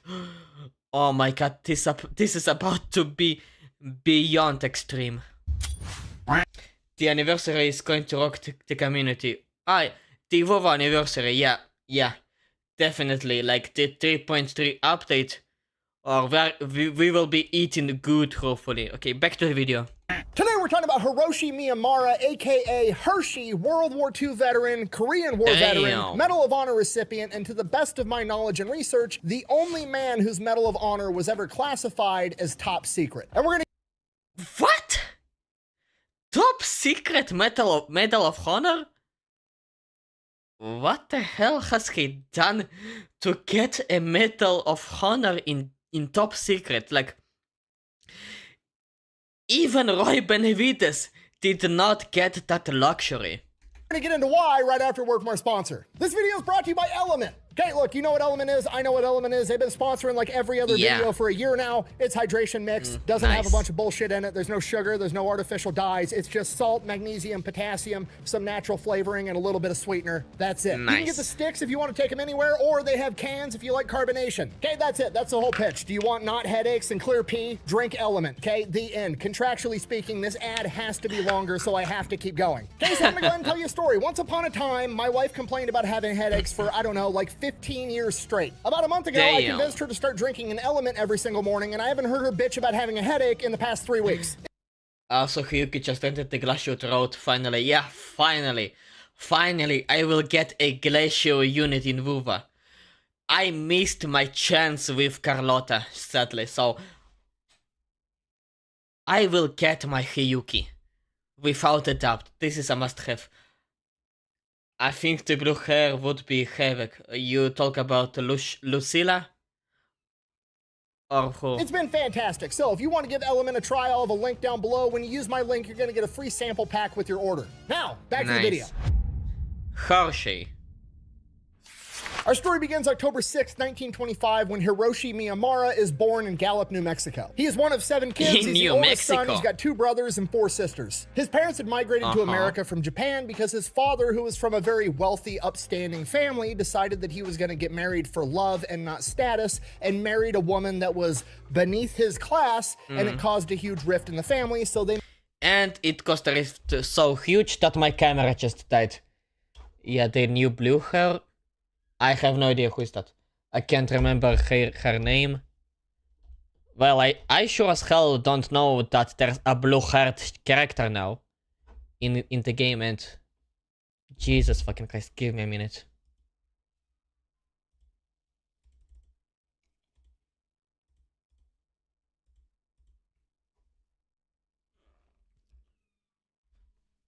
Okay.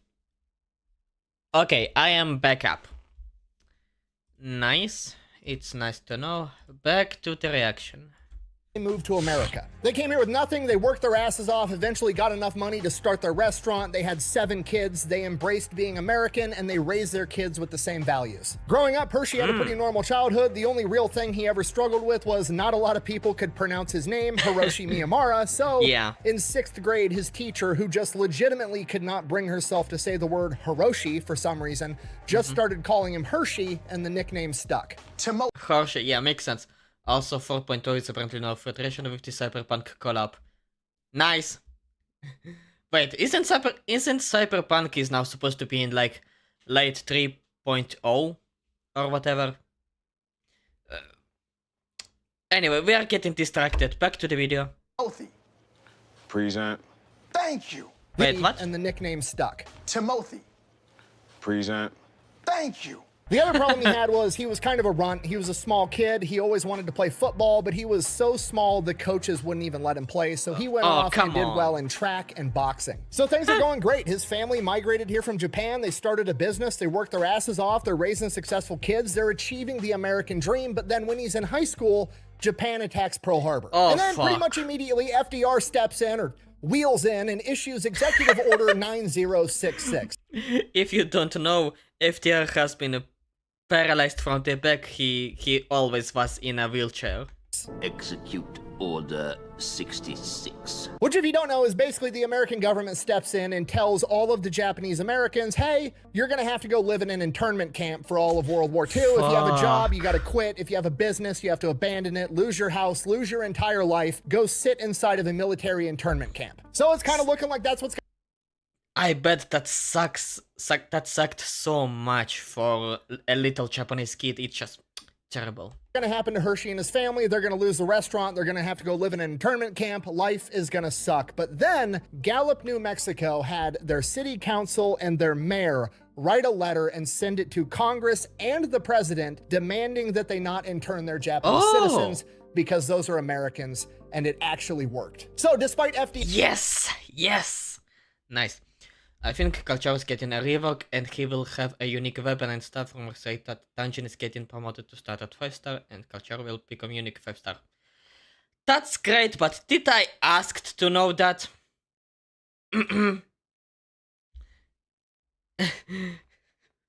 Like, I am trying to not get distracted and I am getting distracted by stuff I did not ask to be distracted by. In his best efforts, Hershey anyway, back to the video. Sorry about my outlash talk. Family get to go on living a pretty normal life.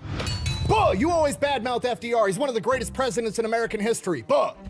Are you fucking brain dead? Sorry. It's okay, Dark. You let your HD flare up again. Happens to all of us. Go ahead, yeah. To say that FDR was one of the best presidents ever. I'm sorry, but how dumb must you be? No, he isn't. He's literally the closest. God damn it, Gurley. This thing America's ever had to a dictator. To go on living a pretty normal life. Buh! You always badmouth FDR. He's one of the greatest presidents in American history. Buh! No, he isn't. He's literally the closest thing America's ever had to a dictator, okay? He's the only president to serve more than 2 terms. He served 4 terms and had to die to get removed from office. 4 terms? Excuse the fuck out of me. Wait. That's right. After him, the law or the amendment that a president must have only 2 strict terms has been created. Only after him, yeah. Yeah, makes sense. Just like a dictator. In 1933, he forcefully confiscates all of America's gold at $20 an ounce, and then in... Excuse me, let me rewind that back for a second. He did what? He served 4 terms and had to die to get removed from office, just like a dictator. In 1933, he forcefully confiscates... It's like saying that Trump deserved the Nobel Peace Prize. That can be debatable for one point of view to another, but honestly, I don't really care. I'm just shocked at how ridiculous is that. All of America removed from office, just like a dictator. In 1933, he forcefully confiscates all of America's gold at $20 an ounce, and then in 1934, after he's confiscated...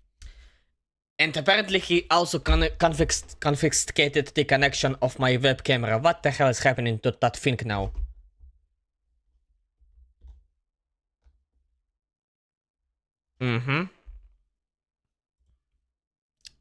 Alright.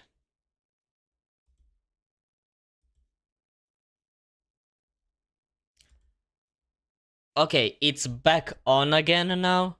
Hopefully it will not die again during the reaction. Let's get back to it. Confiscated all the gold. They passed the Gold Reserve Act saying that gold is now worth $35 an ounce. He interned hundreds of thousands of Japanese, German, and Italian Americans with no due process. During the Great Depression, he ordered farmers to burn their crops while people were starving so that he could artificially inflate the crop value.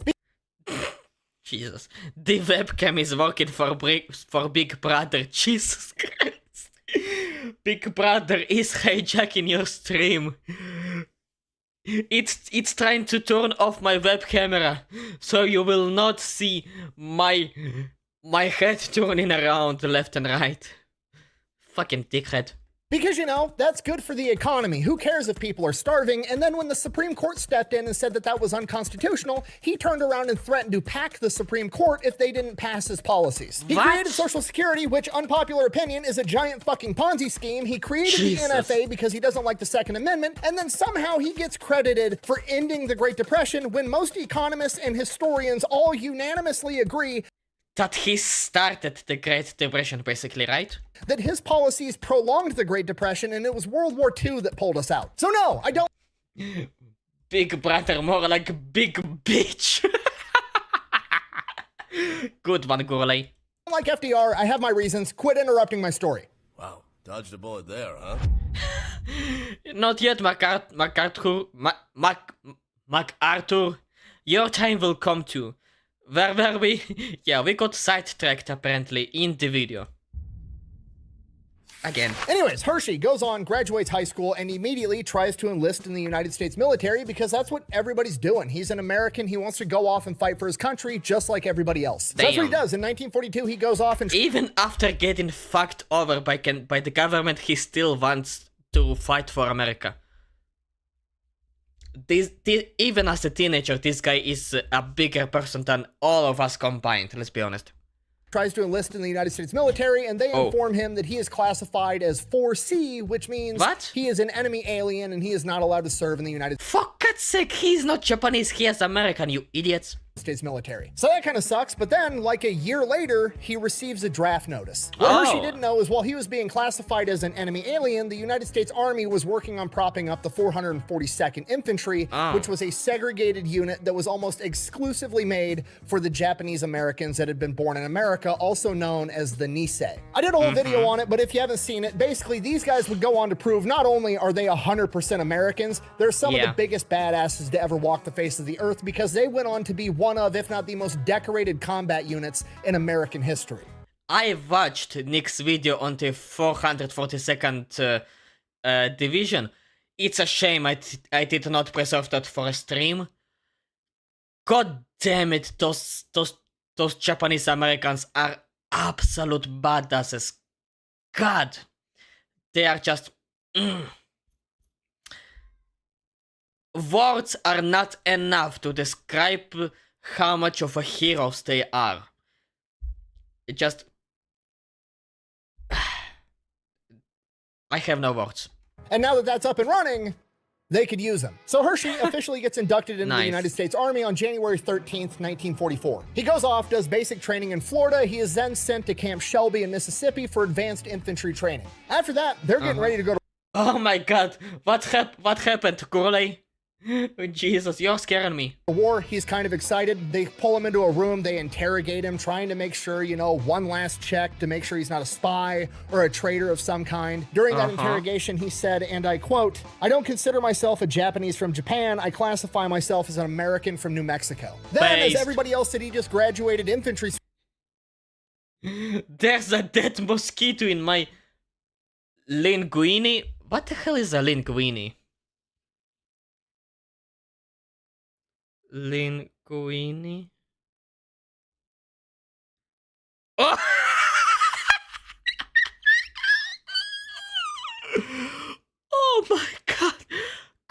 I feel so sorry for you. Oh my god. Pasta. Yeah, I realized it. Oh my god. I hear police sirens outside my window. It is that terrifying. By the way, hello there, purple chatter, sorry. Oh my god. A dead mosquito in the pasta, it's a crime so horrifying that even the police came from the window.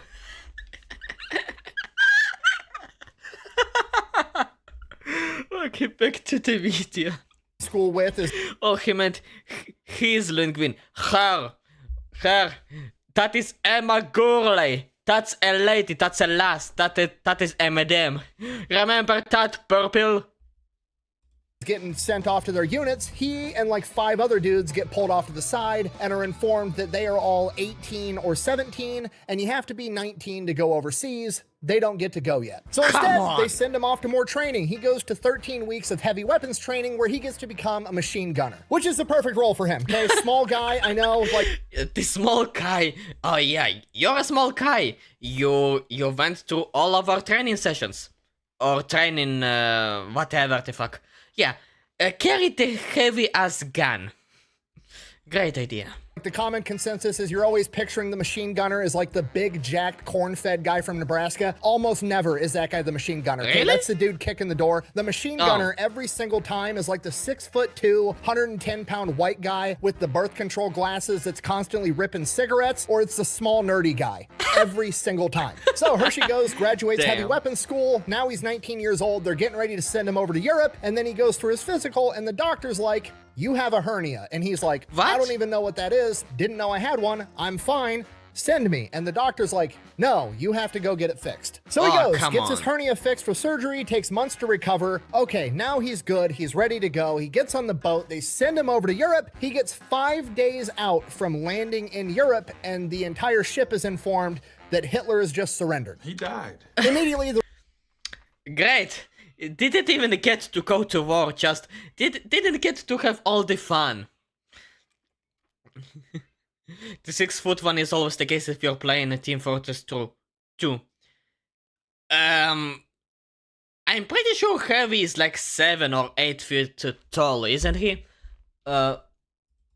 Let's put it into test. TF2 Heavy height. 6'4". Okay, I was a little off. I was very off. But yeah, Heavy is 6'4". Pretty fitting. Wait, that would mean... God damn, they are all kinda have similar height. Look at that.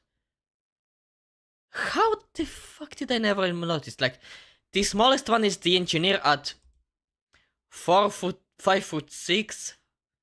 5'9". Damn, the only two that are not 6 foot are Pyro and Engineer. The rest are 6 foot plus.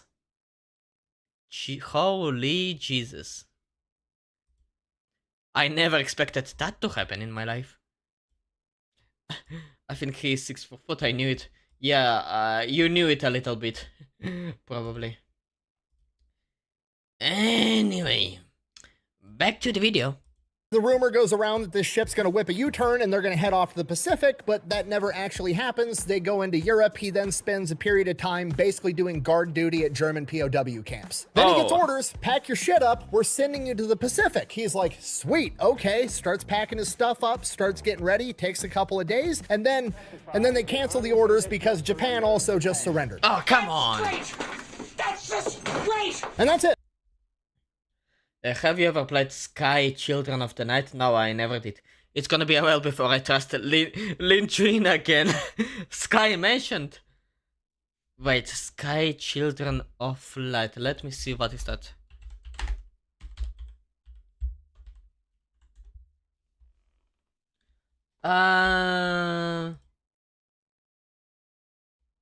No, I never did. Never did. Never ever did play that. Oh, it's free. Gonna be a while till I gonna be a while before I start trusting seafood. The krill. Oh my god. Let me guess, the krill was alive when you tried to eat it, right? I love that game. It's great that you love that game. It's a shame that I do not know the game. But whatever, I'm just a retard on the internet. Oh man, I love the krill. Let's keep watching the video. We are getting sidetracked again. God damn it! That was his World War II. He packs his shit up, he heads back home to America, starts his life. When he gets back home to America, he decides that he wants to stay in the Army Reserve, which is what he does. He also goes off to college, comes back home, he's working as an auto mechanic, meets his wife Terry, they get married in 1949, they start having kids, everything's going fine. Alright, I like to go to their place just to look at them. For the grills that are in the sea, I guess. It fucking scared me. It's a big black dragon thing. It's like a searchlight. It almost murdered me the second I saw it. Krill watch. Goodness, I have no idea what either of you are talking about. Let's keep watching. Around the same time, his 3-year Army Reserve contract was about to be up. Jesus! I walk into there, it almost instantly killed me. Okay, I guess you're talking about the game. Let's continue watching a video. He decided that he was going to re-enlist for an additional 3 years without running it by his wife. Oh. You what? So she's obviously not very happy that he didn't run that decision by her first, but you know, what's the big deal? He's been in the Army Reserve the entire time she's known him. It's just some training, a couple weekends a month, some little bit of time in the summer, a little bit of an adventure for him. What's the worst thing that could happen? Right. War in Korea. The worst that happened. So 3 months later, the Korean War... But goddamn, I feel so sorry for the guy. Being just literally cock-blocked from the war. He wanted to join the war so badly. He wanted to volunteer to enlist himself. They told him, no, you are considered the enemy of the nation. Then, alright, I will wait. A year later, okay, buddy, you're getting drafted. Go. There's an entire division designed for you specifically. Get your ass in here. Alright. Okay, 1 year of training. Great, let's go to war. And now you're 1 year too young. Train for another year, then we will get you to the war. Alright. Training another year. Congratulations, you are now 19. You can go to war. Shipping his ass to Europe. And the first week in Europe. Oh, look at that. Hitler just surrendered. Nice. Alright, buddy, let's go to Japan. Go to Japan for wandering in Japan for a few months. Finally get into Japan. Oh, look at that. Japan just surrendered. Fuck. I feel so sorry for Hershey. Krill is an enemy in Sky Children of the Light. That's the only actual dangerous one you'll probably meet, and you have to hide it charges you. Hide yourself as it charges you. So that's what you were talking about. Jesus, I almost burped again. Oh my god, my dinner is trying to get out of my mouth. Fuck. Okay, now that makes a lot more of sense. He technically got a free world tour. Well, I am afraid he did not get to land into Germany or get anywhere close to Germany. But yeah, he got a big ass sea tour. I bet he's seen a lot of orcas or a lot of whales on the way. So that's a silver lining in here. War starts and he immediately gets activated and sent to California. Nice. Obviously. Wait, what? Back to the video. So 3 months later, the Korean War starts and he immediately gets activated and sent to California. Nice. Obviously, Terry, his wife, is upset. He's like, babe, it's not that big of a deal. I have experience. I was in World War II. I've been doing this for years. They're probably... Experience. Fish. Yeah. Fucking with fish was his World War II experience. I'm sorry, the joke was way too bad. It was foul. Sending me to California to just train new recruits. I'll be safe. It'll be fine. Right. Then his orders get changed. Wait, what? Train new recruits. I'll be safe. It'll be fine. Is that so? Then his orders Is get that changed. so? He's still going to California, but only after he goes to Fort Hood, Texas for a 9-week refresher course on infantry tactics. All right. Not looking good. But it's okay. Yeah. They're probably just, making sure he gets the refresher course so he can go up to California and train. Definitely had experience of the war by riding a boat. You know what? Fair. All the new recruits. That's probably what's happening. So he goes, finishes the 9-week refresher course, then they put him on a train headed for California, and wouldn't you know it, the train stops in Gallup, New Mexico, and he goes up to his commanding officer and is like, hey, I live like 3 blocks from this train station. Can I run home and say hi to my wife? And the commanding officer, being cool as shit, is like, yeah, but when you hear the train whistle blow, you better fucking be on this train. So he takes off running, runs home, gets to spend 15 minutes with Terry before he has to run back to the train and is sent off to California. Gets to California, he is then told that he is not training new recruits. He is going to Japan for a little bit of more training. And a little bit more training is required for my web camera. God damn it, why do you die all the time? What the hell is wrong with you? Jesus fucking Christ. It's probably something with my cable. I have no idea what is happening with that thing. Okay, it's back to life. Perry? Is he a platypus? No, I think he meant Terry or whatever. I have no idea, honestly. By the way, it's his wife. It's a she. So yeah, here's that. Okay, apparently my camera is back to life. Hopefully it will not die again. And then his ass is going to Korea to be a machine gunner. And now he's got to tell that to his wife.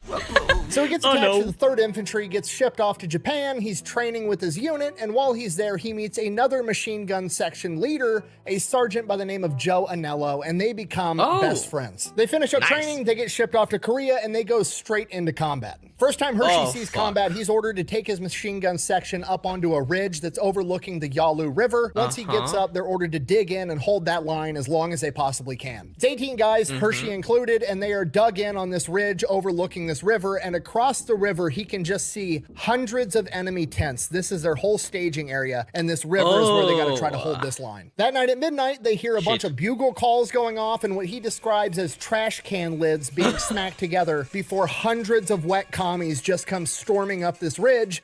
Wait, wet commies? You're telling me the communist had enough water to get sweaty while running? Wait, really? Funny how the thing has mouth tracking when your avatar doesn't have a mouth. True. True, I don't have a mouth. Sadly. Trying to get him and his guys. Hershey and his guys just get completely overwhelmed by the sheer number of enemies coming at them. He's only got 18 dudes, including himself, and they are sending hundreds his way. They're able to get some air support. They're able to hold it for a little while, but eventually they get overrun and their own air support starts strafing their position as well, at which point he has to call it and issues a retreat. He never... Jesus fucking Christ.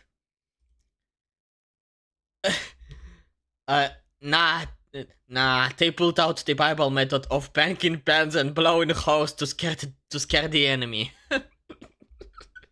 Jesus fucking Christ, what am I looking at on Twitch? Some fucking elevator hole for shit.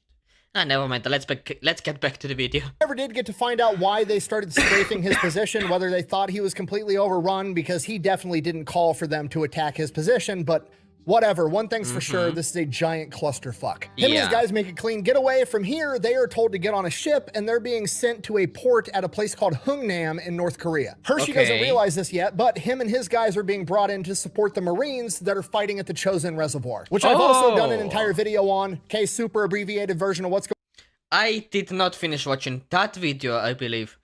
Sadly. Or maybe I did watch this video while playing a game. I don't remember correctly.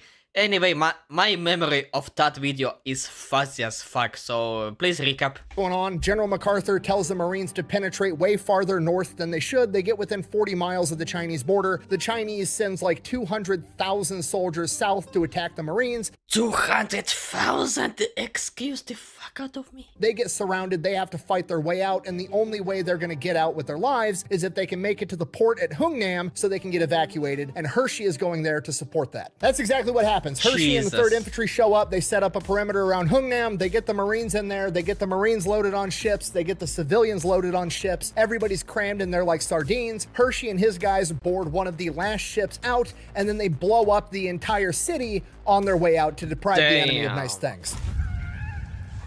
Jesus. Look at that, huh? I'll cover you, okay.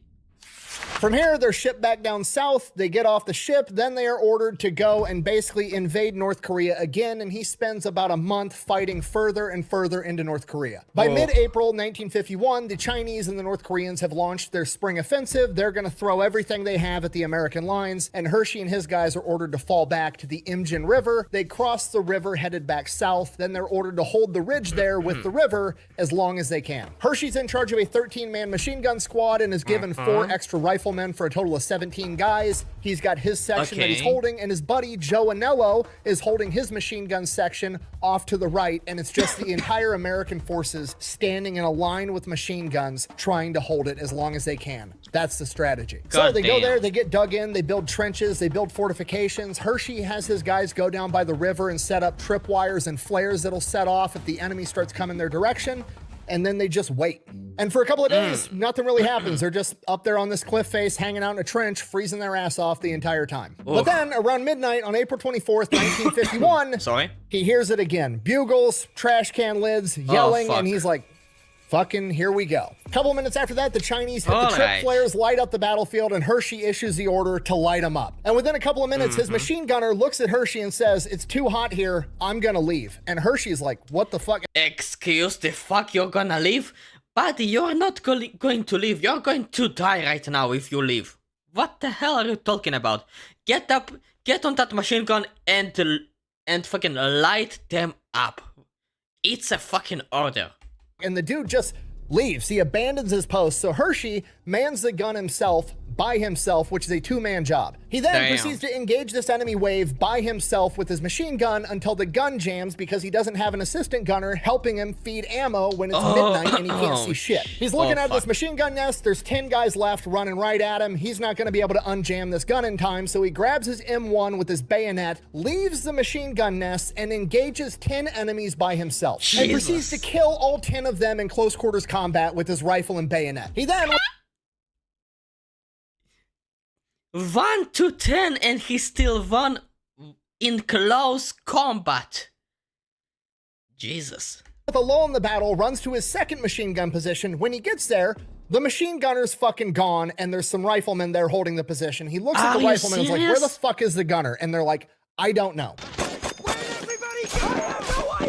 He later found out that they decided to fall back after a grenade made it into their machine gun nest, but he doesn't know that right now, so he remans the gun and continues engaging the enemy. They continue fighting, we don't know how long, but Hershey describes it as, quote, quite a while, which under these circumstances could have been 5 minutes or it could have been 5 hours. We have no clue. Eventually, Hershey comes to the realization they're about to be completely overrun. They can't stop them all. They're able to penetrate around the perimeter. Eventually, they're going to be completely surrounded any minute. And this is where Hiroshi Miyamura makes the decision that he's going to order all of the rest of his men to retreat, and he's going to hold back the enemy while they do so. And that's exactly what he does. The last time his men saw him, they were making their retreat as they watched Hershey engage wave after wave of enemy soldier with his machine gun, his M1 bayonet, and grenades. This man is an absolute Chad. Not only does Hershey hold back the enemy long enough for his men to make a clean getaway, he holds the enemy back for so long that he starts getting his position hit by American artillery because they think he's dead. At this point, Hershey's like, time to fucking go, grabs his M1 Yeah. and bayonet and starts running through the trenches, starts running through the trails, eventually turns a corner and runs face first into a massive silhouette. It's dark, can't really see who it is, doesn't fire, thinking it's obviously an American because this dude's way too big to be a starving communist. He then sees the Chinese Communist Winter Soldier hat and then sees that he has a grenade in his hand and immediately lunges forward, stabs him, and then fires. When he fires, he Jesus. stumbles back and falls flat on his back. He then feels the grenade hit his leg and he kicks it back towards the guy. It blows up. He takes shrapnel to his leg, but he doesn't know that yet. Jumps Okay, he got very lucky. Honestly, let's be honest, he got very lucky. back up and starts running towards American lines as fast as he can. He's making his way there. He makes it like 500 yards and he sees an American tank off in the distance. So he starts running towards this tank because obviously that's going to help in this situation. And as he's making it there, he gets a couple of yards away and runs into a barbed wire entanglement in the darkness. He's tangled up in this barbed wire. He's getting all cut up. He's screaming and yelling and waving at this tank, but the tank motor's on. They can't hear him. And Damn they it. rumble off. In hindsight, he said that was probably a good thing because he was an Asian guy on the wrong side of the barbed wire. They might have just shot him. Regardless, he gets himself out of this barbed wire, doesn't know what to do. The entire battlefield's completely overrun with enemy soldiers. They're everywhere, so he just finds this little gully, lays down, and tries to hide. He's laying there for about an hour. It starts to get light out, and then he keeps laying there. He's hearing footsteps. He's hearing enemy soldiers talking, and then eventually it gets quiet for a little while, and he's like, okay, maybe they moved on. Might have made it through this. And then cutting through the silence, he hears in perfect English, "Get up, you're my prisoner now." Damn it, prisoner of war, fuck.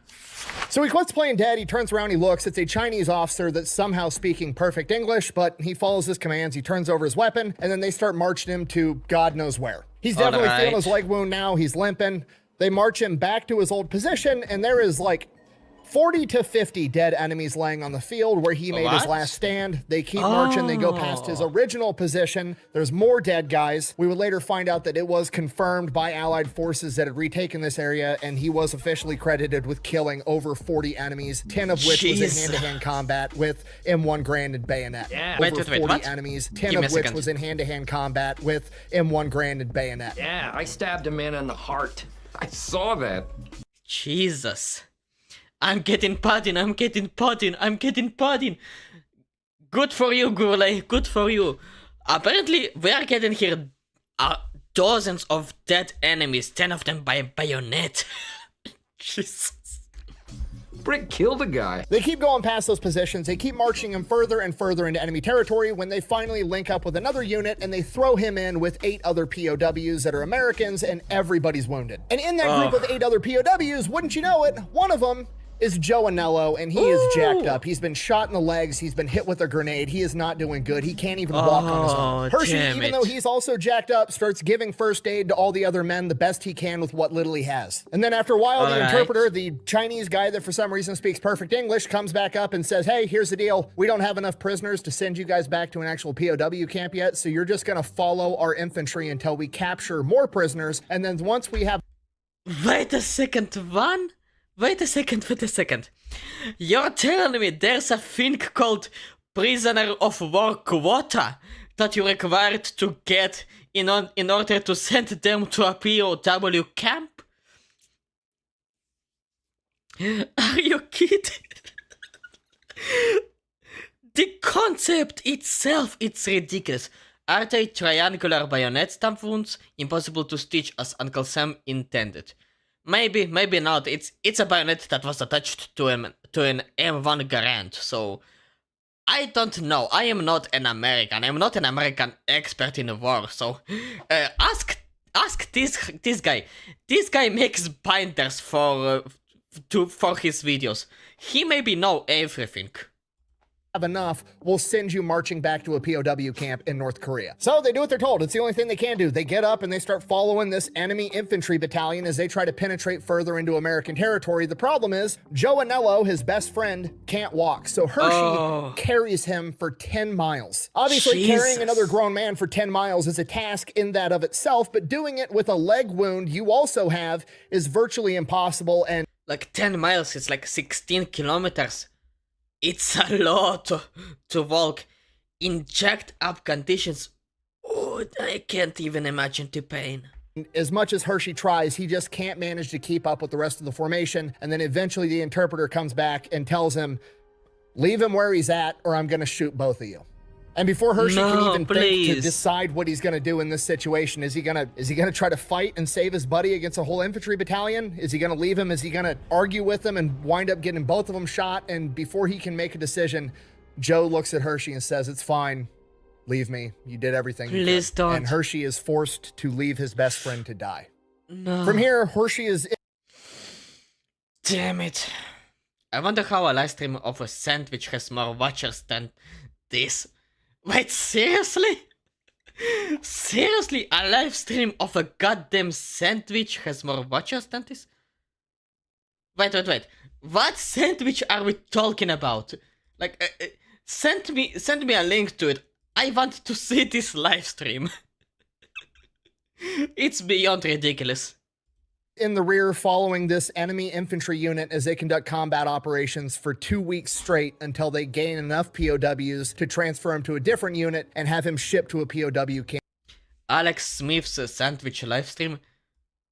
Okay, one pause for a minute. We are distracting ourselves on purpose this time. I want to see how many viewers does a fucking sandwich has. 29 people watching that? 35 with 52.7 thousand subs? Are you serious? What? What? This cannot be real. How? How the fuck is that possible? Like, the only thing there is, it's a fucking sandwich, Minecraft parkour in the lower left side. That's it, and Minecraft music. You serious? How that can even happen? Camp, and during that 2 weeks, they do not feed him or render any medical aid whatsoever. After that 2 weeks, they finally get enough POWs that they are going to hand them off to a 27 watcher sandwich, a fucking piece of bread, 2 pieces of bread with some tomatoes between them. That's it. Different unit and march them 400 miles further into North Korea where there will be a POW camp. The officer that they're handed off to also speaks English, and he makes sure that each one of the POWs gets this sack that basically looks like a big tube sock, and inside that sack is rice and ground up barley that they unaffectionately nicknamed bug dust, and the officer informs them that this will be your weekly rations. You will have 1 tube sock. Weekly rations? Look, I wonder how like the weight of that rice sack, if it's like at least a kilo or something. All right, it will be enough for 1 week maximum, but that will be for the entire week. Jesus Christ, just imagine the bowel movements of the guys. Very appealing to the random guys on the internet. Yeah. Of bug dust every week. Here's what you're supposed to do with it. You're supposed to take a big mouthful of bug dust, rinse it down with water, and it'll expand in your stomach and make you feel full. And that's all they have to eat for the next 30 days on their 400-mile forced march through the Korean winter up and down the hilly terrains of North Korea. And that's not even the worst part. The worst part is that they're not going to give them any actual fresh water, so they just have to get water from puddles, streams, whatever water they can find along the way, and all Hershey... And let me guess, they will also be getting water from the snow, right? Look. I cannot be sure that this happened 100%, but I bet that some of the North Koreans that were leading this POW squad gave at least some of their POWs yellow yellow snow. Like, there is a higher than 0% chance that a North Korean soldier for fancies gave his American POW yellow snow and said, eat it and drink it. Just, I bet this happened. So you become a jar for fermenting bread.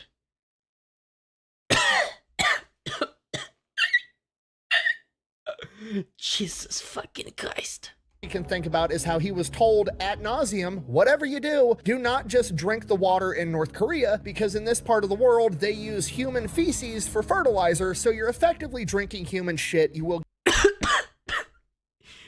Ew. Someone deaths gave someone red snow with the blood of their enemies at once. Jesus Christ.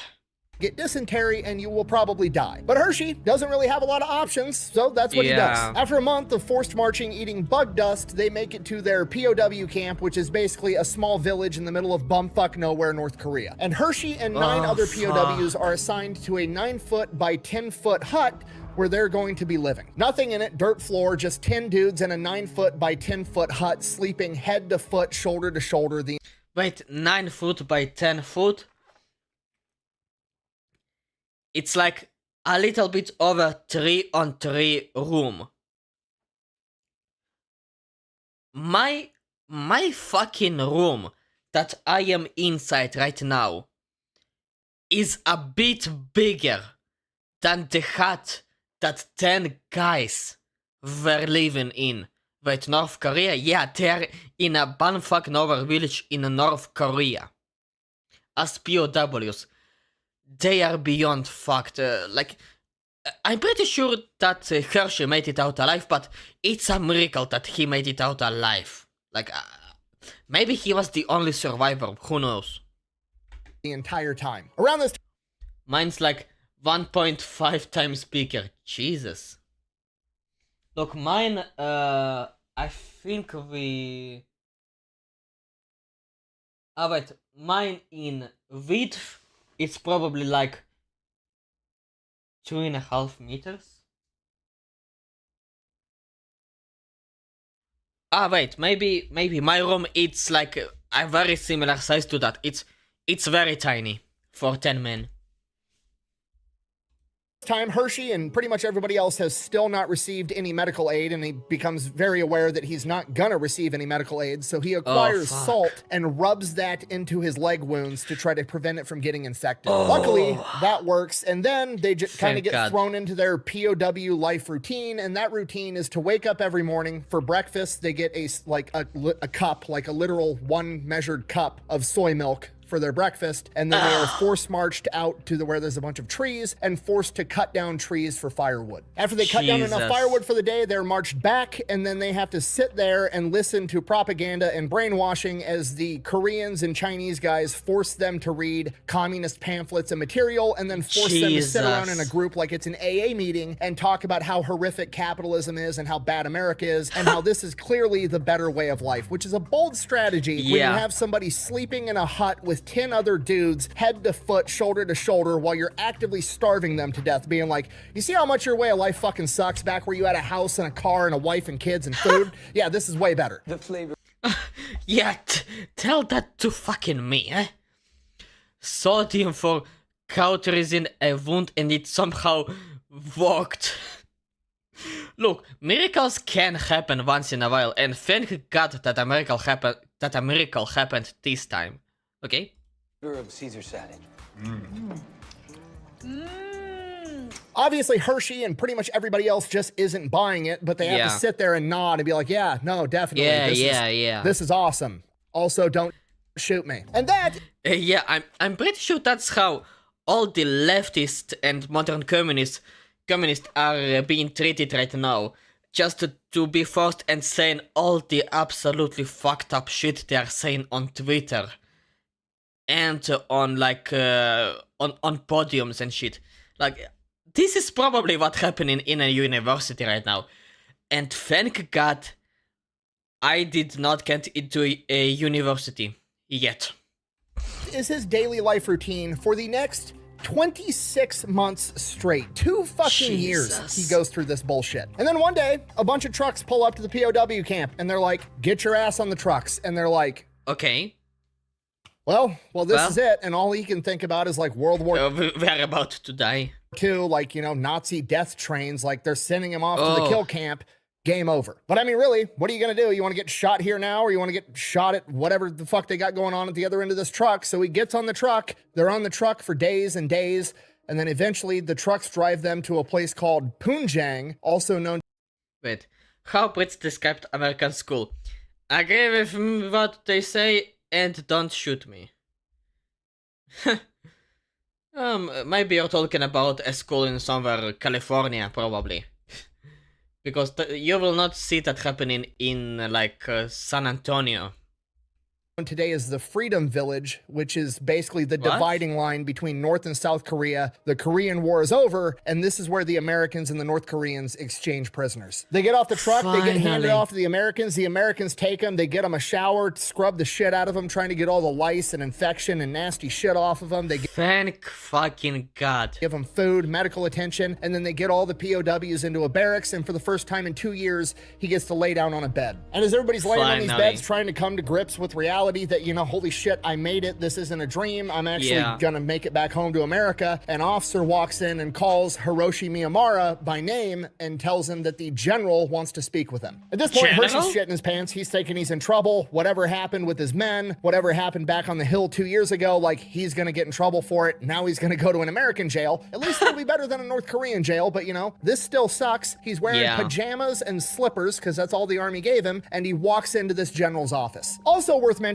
he's 5'10". He is my height, and he weighs 90 pounds. He has been... Wait, the guy is my height too. And wait.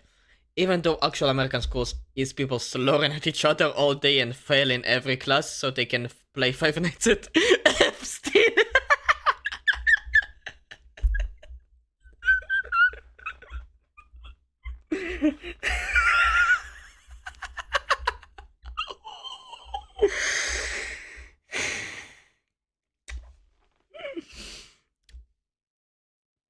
You're getting a point, Purple. Mentioning, he's 5'10". He is my height, and he weighs 90 pounds. He has been... 45 kilos. Like, around 40 to 45 kilos. He is beyond anorexic. Jesus Christ. I'm not even lying. That's how my school works. Christ. So thoroughly starved. So 90-pound, 5'10" Hershey walks into the general's office in pajamas, thinking he's about to get thrown in jail. The general of the 3rd Infantry Division then stands up, shakes his hand, and congratulates him, telling him that not only was he promoted... Wait, that's the actual footage? While he was in a prisoner camp, he's also being awarded him, telling him that not only was he promoted while he was in a prisoner camp, he's also being awarded the Medal of Honor. Technically, he's already received the Medal of Honor. It's done, it's set in stone, it's been approved, because the last time his men saw him, they told the chain of command that he was engaging overwhelming odds by himself so that they could escape. And when they went back to do the investigation, they found 40 to 50 dead enemies, all credited to Hershey, 10 of which were killed by bayonet. So Jesus. Yeah, my old school literally traumatized me. No joking. But I take it anytime over any American school. Jesus Christ. You know, 19-pound Hershey out of context sounds like it's a giant chocolate bar.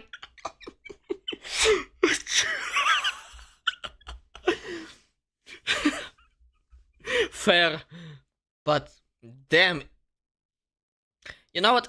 As an Israeli, I will not take either of those schools, like British schools or American schools. Fuck both of them. I would prefer the 4 different schools I've been in. Technically, on paper, Hershey had already even the worst one of them. Been awarded the Medal of Honor over a year ago, but they never recovered his body, so there was still a small chance that he was alive. So the American government issued the Medal of Honor, but classified it as top secret because they didn't want it to go out to the public, because if the Chinese communists found out that this badass dude named Hershey had killed 50 of their guys by himself, they probably would have killed him in his captivity, so it was classified. Hershey's... Jesus, only 4? Well, by your standards, yeah, only 4. I've been to like 10, beat that. I will not try, thank you. Thank you. I am 21 now, soon to be 22. I had a great childhood with those 4 different schools. except one of them. Like, that one fucked at school. The rest were awesome. So, yeah, I had a great time. I was in foster care for like 6 years and went to a bunch of places. Damn, you had a lot of shitty life. Well, at least you made it. Shocked. I mean, he's happy, but he's shocked. He doesn't feel like he deserves the Medal of Honor. In his own words, he was just doing his duty. He didn't think he did anything special. Anything special. Home to family. Finally, this guy can come home to his family and oh god. There are 2 outcomes. No, even 3 or 4. First one. His wife is absolutely pissed and just slaps his face every 5 minutes. Second outcome, she is pissed off and just happy to see him alive for once. And just kissing him non-stop and nursing him back to health. Third option, she is angry and wants a divorce. Fourth option, she was cheating on him the entire time he was in prison and he divorces her. Like, one of those 4 outcomes is about to happen, if there is no 5th shadow outcome to happen.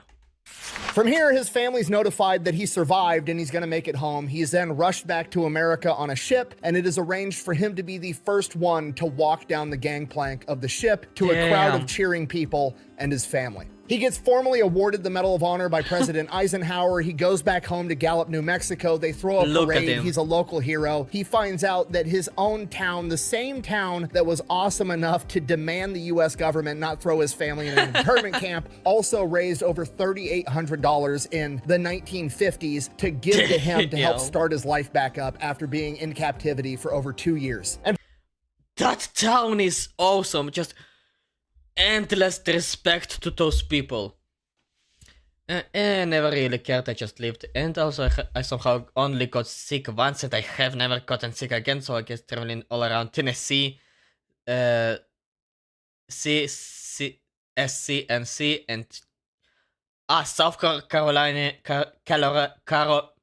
South Carolina, North Carolina, and Georgia made my immune system strong. Holy shit, man.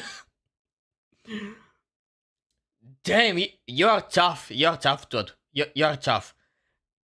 Like, I'm getting sick relatively often, like at least once a year, because this is just the way my family is. Like, we are getting sick at least 1 a year with a weird virus in the winter, and like getting sick for a day or 2 and then get back to normal. You are...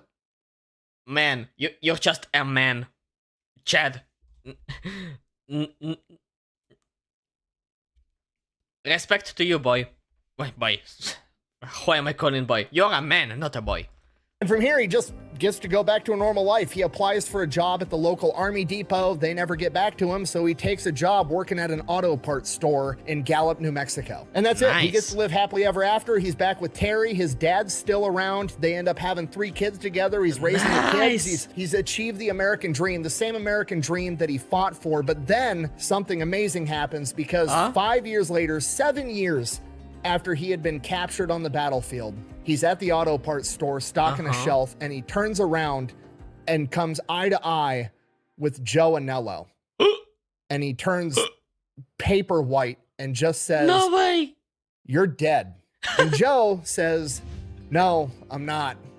Thanks to you." And he then tells Hershey that he survived in the wilderness right where Hershey was forced to leave him for 10 days until American forces came back and found him, and he survived. Joe and Hershey... God, also let me read it. This happened when I was like 5 or 9. I never noticed how weird it was. Let me tell you that it would have been super weird. Then remained best friends for the rest of their lives, and everybody actually got to live happily ever after for once. Thank you for watching. Best way to support the channel is go buy some merch, maybe drink some Echelon. Links for all that's over at thefatelectrician.com. Quack Bang out. Quack Bang. The coolest part for me with these videos is that I've done so many now, I'm really starting to see a lot of overlap in them. Like, it's really cool to know so much about the Chosen Reservoir and about the 442nd Infantry Division, and then I learn about somebody incredible like Hiroshi Miyamura, and he just has these cool cameos throughout these major events in histories. Like, he's got a cameo with one of the coolest units in American history, and then he's got a cameo with one of the greatest battles the Marine Corps ever fought, and then he rises and has his moment in history, and that's awesome. That's just a cool part to me. Yeah, that's cool. See you guys later. Yeah. Wait a second, Gurley. Wait a second. Wait a second with Aquaphobia. There's a little clip. Let's listen to it. Events are going to happen in your life. You don't know why, and you wonder why it happened that way. But eventually, down the road, you're going to find out why it Keep quiet, everyone. The man is speaking. Happened that way, and that's usually for the better. I try to pass on that don't worry about events that you have no control over, because eventually it will work out okay. Damn, this man is an absolute hero. Okay, now let me read. Let me read the comments first. 2 electrician videos in 10 days, it's crazy recession indicator. True. You're dead, Joe. My death was greatly exaggerated. Yeah, I can see that. It's awesome.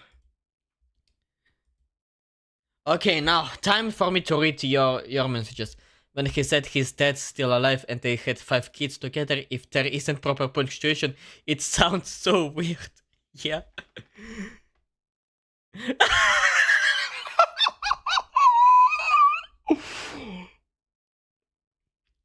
Now I have noticed your punctuation, what you meant. Poke, now Aquaphobia, give me a minute. I actually love swimming. Yeah, no. Aquaphobia, Gurley means as an rain world track. Give me a second.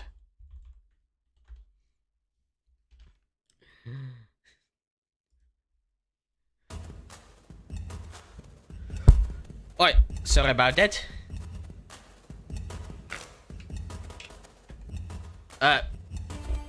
Is my fucking headphones off? Why the fuck am I hearing just a cacophony of weird electric sounds? What the hell is happening? Yeah. Okay, there's a little bit of melody now. Yes! Yes.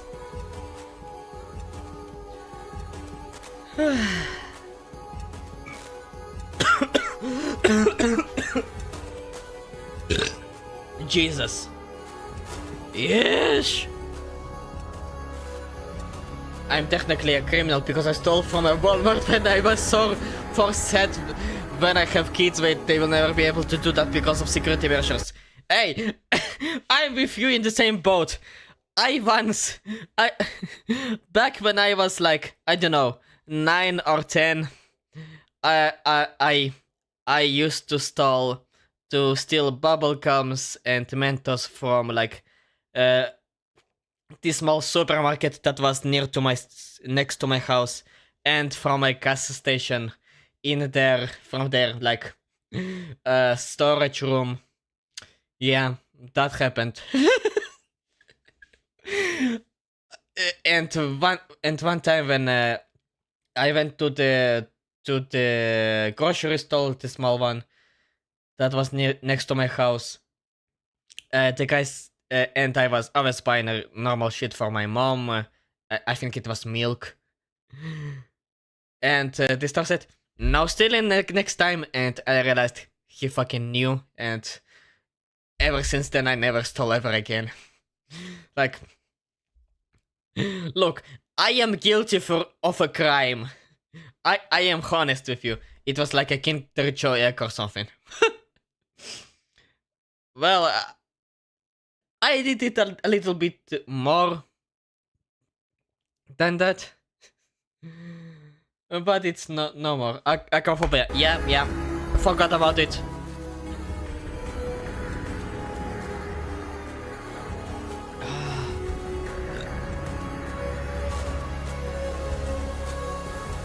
After that we have one final video, it will be an ultimate shit show.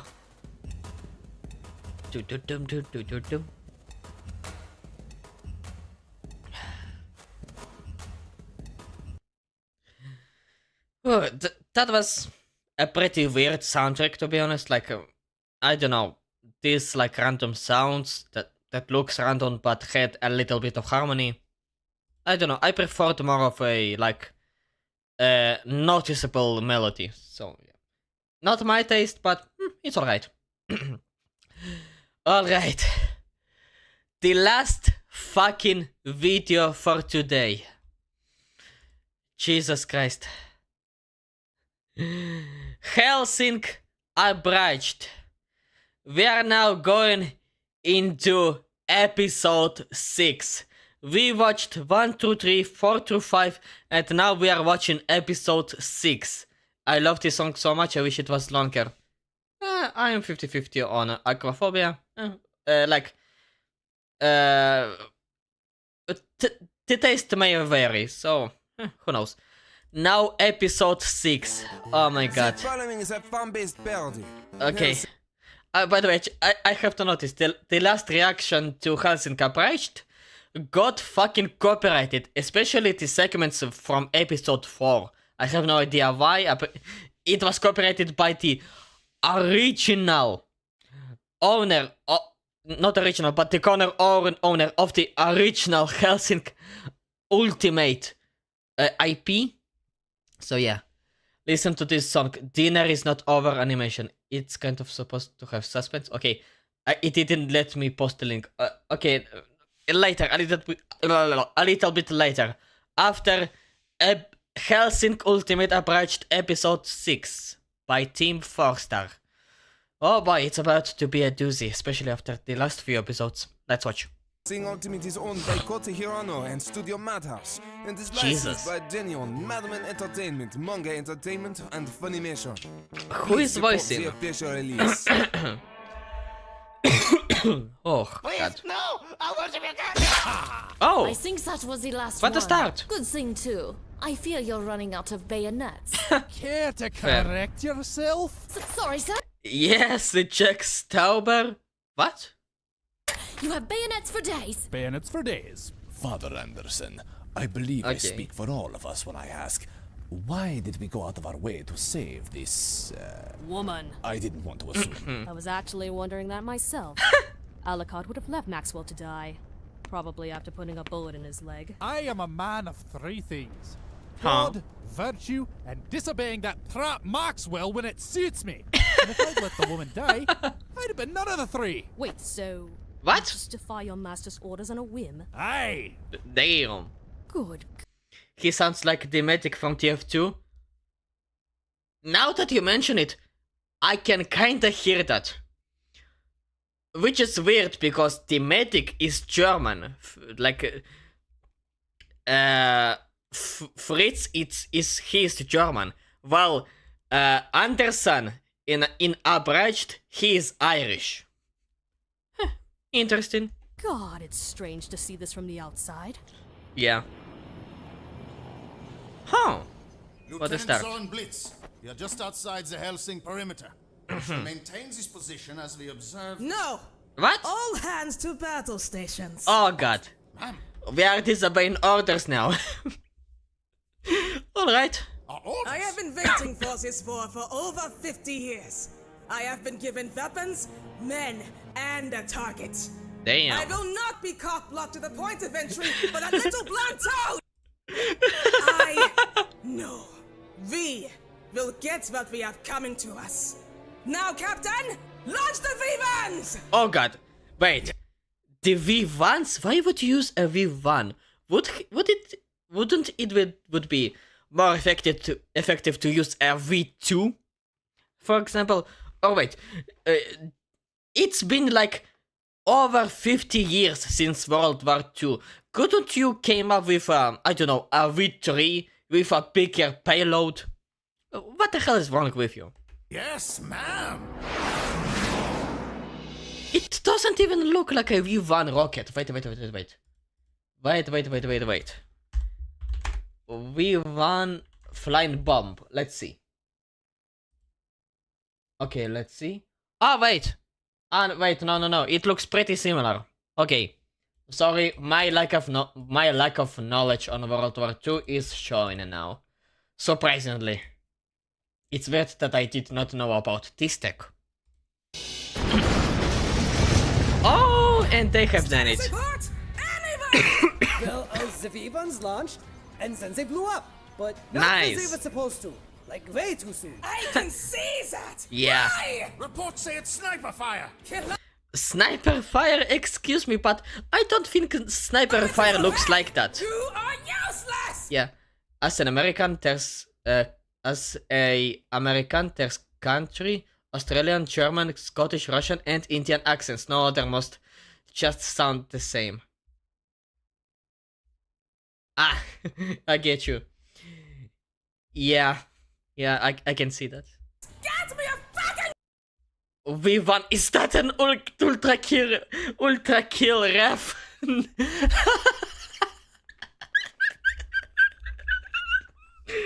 I'm sorry, but we do not have bloodthirsty robots, we have bloodthirsty vampires. Although, when you think about it, we can stand for a vampire, so there's that.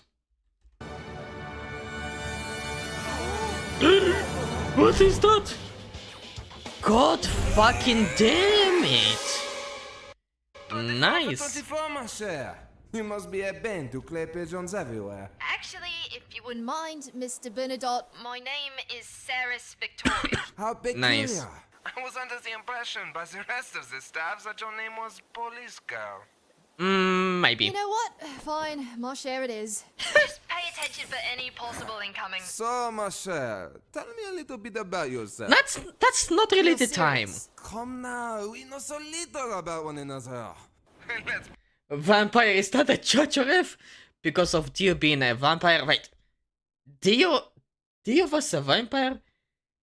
Didn't he reject his humanity for being like semi-god or something?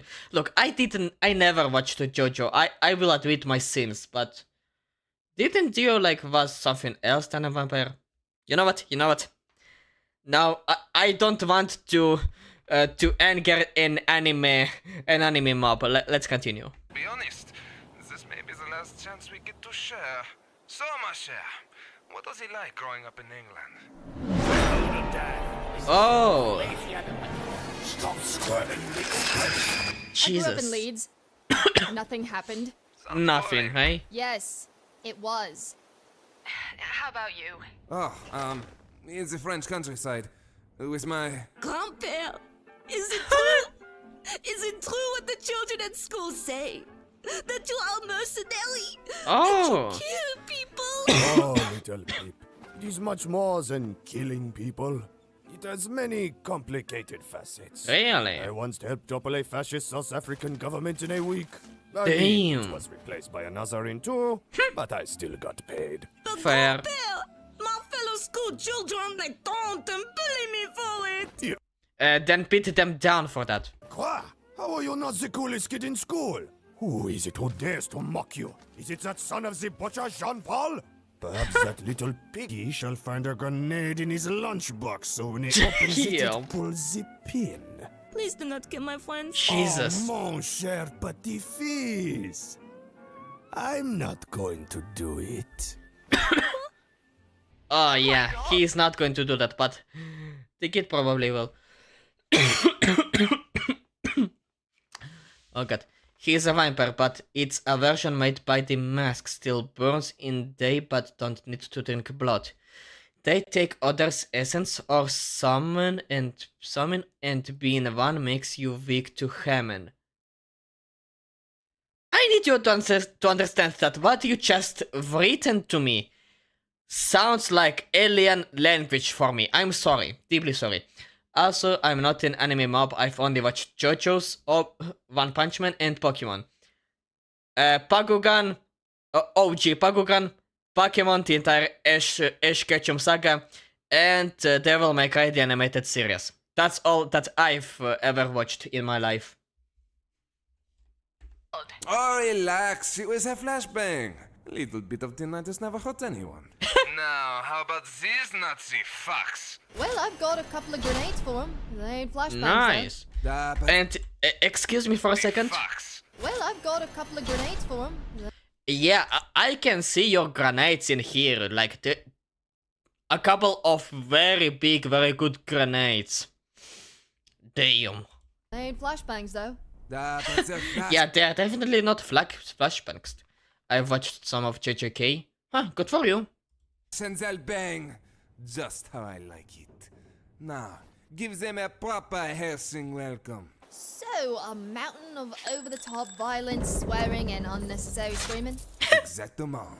Yes! Jesus. Of course, he had to point that out. Of course, I had to. I am an enjoyer of those, you know. They're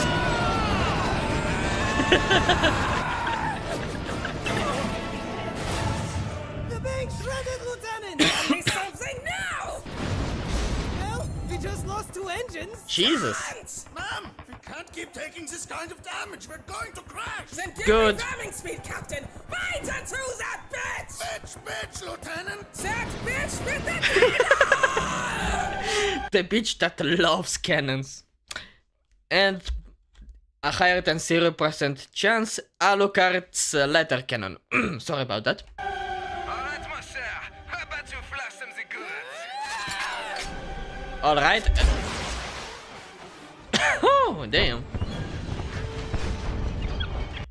Perfectly describes a American yelled extreme violence and swears. Yeah, makes sense. God damn. Wait, isn't Sarah's British though? Cookie fumbles. It's crumbles. Oh, like England. Can you not right now? French, so... no. Yeah. Holy shit, guys! I think we killed them. I watched Avatar, Avatar The Legend of Korra, Dr. Stone, Kipo, and in the middle of watching Beastars. God damn, Gurley. Oh, I forgot Avatar is an anime. I watched that and Korra's one too. Me too, by the way. Like The Legend of Aang. Absolutely loved it as a kid. I remember watching it in Nickelodeon. Sadly, I watched only the Hebrew dub. By the way, the Hebrew dub, I think it was pretty good, like, as a dub. Regional. I also watched Korra, like I think the first 2 seasons. I'm pretty sure. I have no idea what happened after the Liquid Steel saga or whatever it was. Yeah. The rest of the animes, no, I did not watch them. Hey Mercer, try not to choke on your fucking foot. Oh, god damn it. Right, vampires. These are vampires. Much like myself, they won't go down that easy. No night on the town and a little bit of wine won't woo them over. You will have to show them that you care. Make them feel like they're the only things that exist to you in this world. And then, when they finally open their legs, give them everything. Damn. Leave nothing.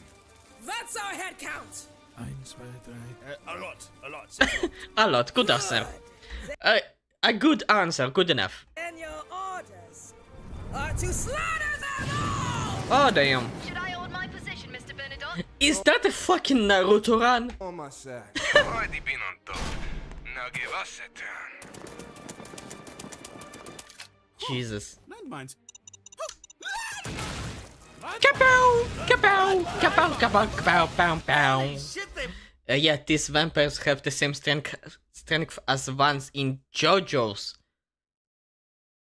Look, I'll be honest. While I did not watch JoJo's, probably, I did see some clips from JoJo.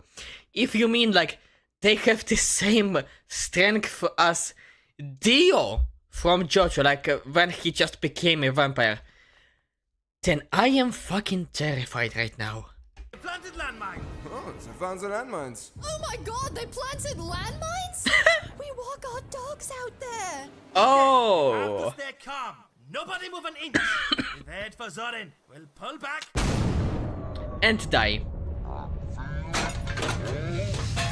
Oh shit. Oh, landmines!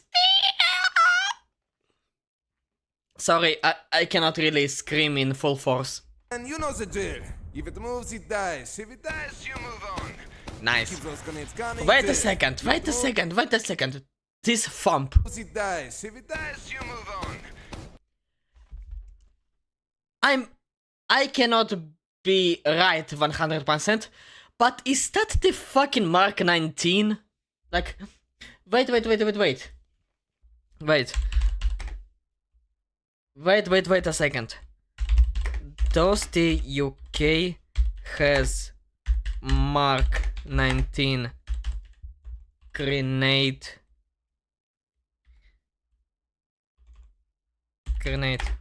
machine guns? Wait, I need to... Yes! The UK military uses grenade machine guns, specifically favoring the American-made Mark 19. I am right! Largely by the SAS, I guess.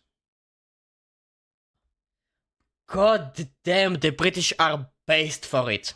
Like, listen, beans on toast can be a piece of shit at times, but for that, yeah, he gets credit from me. That is awesome.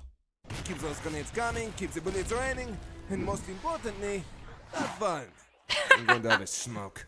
No offense, Of course it's American made. Of course it is, and it's Marine Corps flavored. But you're being awfully casual about this. I mean, as casual as usual. But aren't we dealing with Bram Stoker meets Castle Wolfenstein shit here? Honestly, Willingham, we were prepared for a full-on tactical assault. Instead, we got a volley of swastika-covered dipshits running dick first into enemy territory. Anyways, I'm head out. My laptop almost dead. All right, Purple. I will call you Purple from now on. See you tomorrow, I guess, when I will be playing Need for Speed. See ya. Still kind of crazy though, isn't it? No way! If you told me 2 years ago, when we were either starting or ending a war in the Middle East, that we'd end up fighting Nazi vampires, I'd have kissed you full on the mouth. Now, all I feel is robbed. Damn. Well, if it makes you feel any better, there's a giant woman outside. Damn. What? Excuse me? Oh, fucking hell. What? Holy fucking shit! What she said? Hello. Please don't. Please don't step on me. Also, the Twitch link says your channel does not exist. What?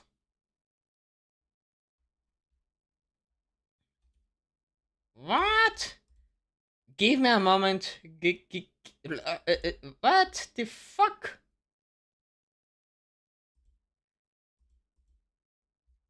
Give me a moment. I will look it up.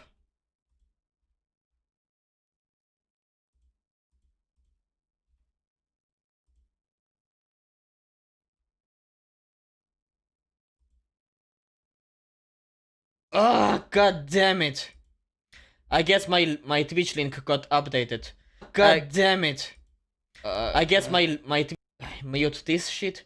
Okay. Give me a second. I will send to you a... God fucking damn it. Where is the option to share? Whatever.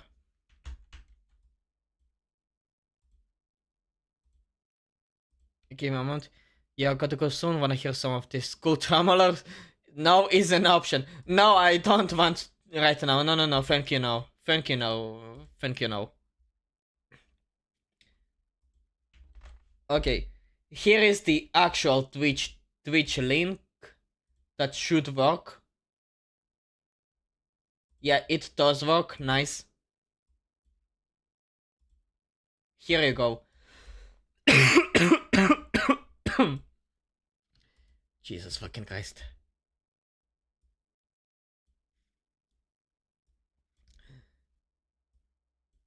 Alright, now back to the video. Oakley. Thank you. To go back to the Middle East. Oh, it's that bad. I bet somebody is gonna look at it and say, "Step on me, mommy," right? That's not me. I'm not. I do not have such a gigantic fetish for big women. Like, you know what? I will not finish that. Fucking demon bitch! Oh, I lost an arm. Jeez. We're gonna die to a giant German Nazi vampire woman with a scythe. Fuck. Screaming homeless. The aubergine left. Man on the Oh, train was sadly. right. What? That screaming homeless man on the train was right. What? You're kidding me, right? This basic bitch has you believing she's a giant. Master? What? Where? On a boat in the middle of, the fucking, I don't know, Atlantic? Yeah, fuck it, the ocean. Anyways, you need to whip out that third eye of yours. But, Master, I only have 2 eyes. No, you have 3 eyes. You're a vampire. Oh. You have 3 eyes? Sweetheart, I've got so many eyes.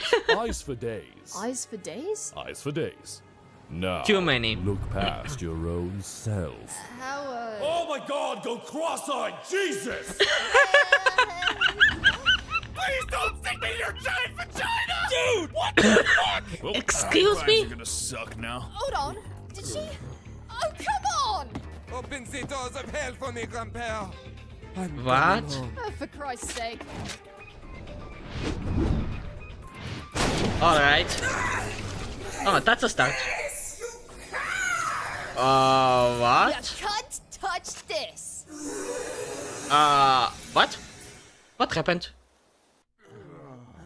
Holy shit, my arm's back! Thank God. I thought she what? was going to crush me with her giant vagina. Okay, what Shut does up. your internet history look like? Mr. Benedict, it was just an illusion.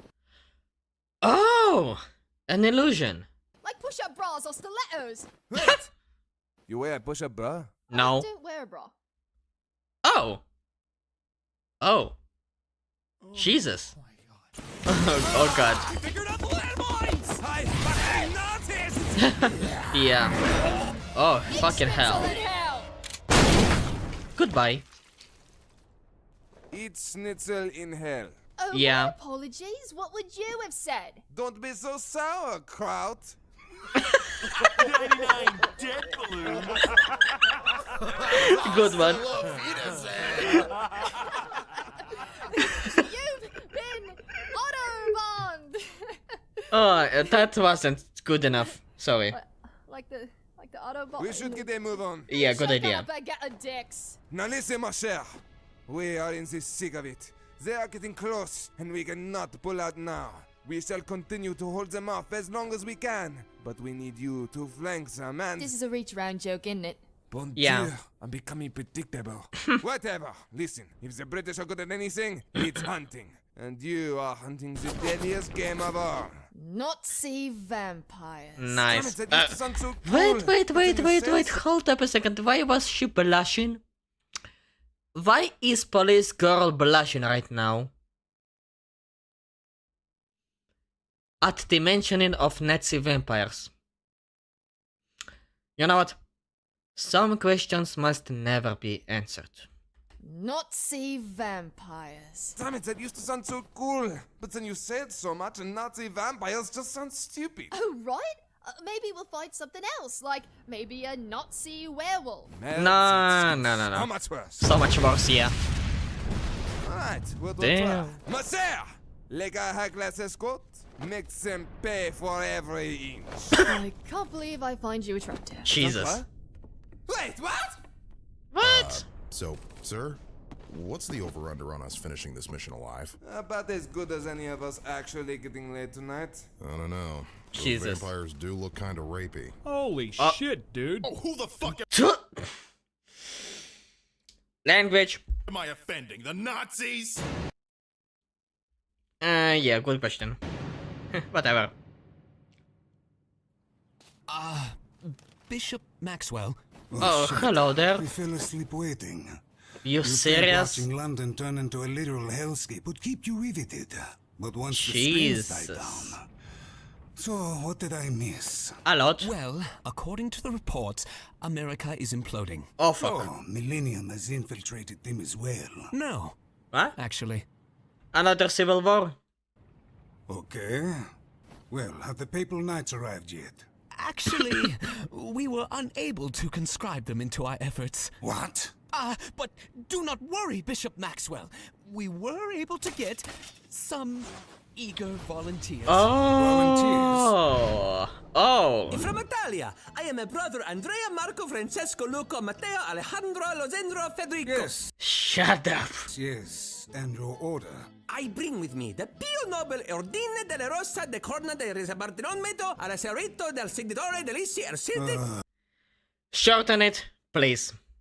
Divisione Risadezione. We bring 510 paladins of the order. Oh, not bad. Grazie. From Mexico, Don Diego de la Vega. I bring the Mexican Inquisition. Excuse me, the Mexican... What now?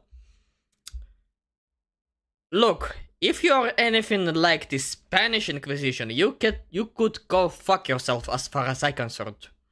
Did not expect you. No one ever does. We bring 888 Conquistador Inquisitors. Damn. Shalom, Bartholomew Jedniak from Poland.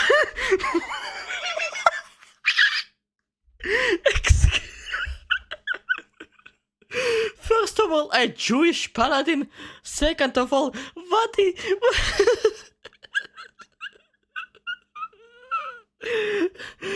is that?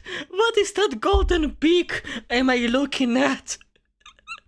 Poland, I bring the sacred order of the Temple Beth Zion. Oh, I've not heard of your order. Neither did I. Sure you're Catholic. No. You worship the Lord Jesus Christ. Hey, if we're killing Nazis, who'll worship a side of bacon? We bring Damn. 447 mentioned. Hey, bud, Abbott Boucher from Canada, bud. I bring the Oh. Crusaders of the Salvation Army. Nice. Fuck, bro, let's kill us some gays. Nazis. Yeah, sorry, whatever. We bring 509 holy hosers, eh? Glad to have you. Holy hoses. Alright. Now, let's... Now, I gotta say, I'm a little uncomfortable killing Nazis. Is that a fucking redneck? Some of my best friends are neo-Nazis. Then Kill him. again, these are those classic type Nazis, so... Miss Scusi. And you are? Judd Forrest from the South Carolina Baptist Confederate Congregation. I got me here some 300 and change good old boys from the Knights of the Hanging Noose. Yeah, that's either a redneck or a Mormon. Or maybe, I don't know, a fucking Scientologist. Who knows?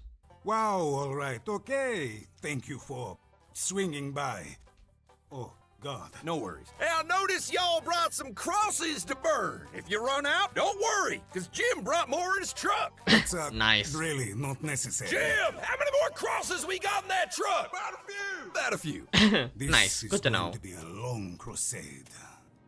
Listen up, those who have come to serve the unyielding word of our almighty God. We have come together this night, under the glow of the London Inferno, in the eyes of our Lord, for one divine reason. Fuck the no Pope! That Argentinian windbag has ruined us, prattling on and on about the poor. We are Oh, the God. support, not a fucking soup kitchen! Even we're sick of feeding people. We're Italian. And what does he do with the golden throne? Replaces it with a wooden chair, probably carved by more poor people. Oh, God. Jesus was a king first, carpenter second. And do not start me on the homosexuals. Oh, God, no. If you Let's love not them start. so much, why don't you fucking marry them? Oh. You seem so okay with the concept. Yeah, fuck, bro. It's Adam and Eve, not Adam and another dude, and they're having sex. And he has the gall to renounce the Old Testament as mere stories. Excuse me? We should be more like Jesus and congregate with whores and homosexuals and poor people. Yeah, perhaps we can all just agree that maybe Jesus wasn't the Son of God. There can be discussions about it, but we will leave that for the psychically insane individuals, okay? Yeah, this is not our ballpark to talk about. The congregation of a wrathful God. We shall begin a new papal succession, and I shall lead us in the 9th crusade, for I am your leader. Then no, Pope! Oh god. And after we have finished purging England of its demons and heathens, we will round up all those dirty niggers! Shut it, redneck. Shut up. Bonjour, Goodness. chers observateurs. If you enjoyed what you watched, make sure to like and subscribe and all that business. It will Yeah, be quite I a liked it while a lot. until we reach our climax. So while you're on the edge, make sure to peep our other fine videos for your viewing pleasure. If you're Thank the you. voyeur type, check out the Let's Play channel. Thank you. That was great. Oh my god. I had a lot of great laughs. Oh. So the Italian guy is Matthew Mercer, isn't it? I have no idea what was that about, but anyway, I am tired.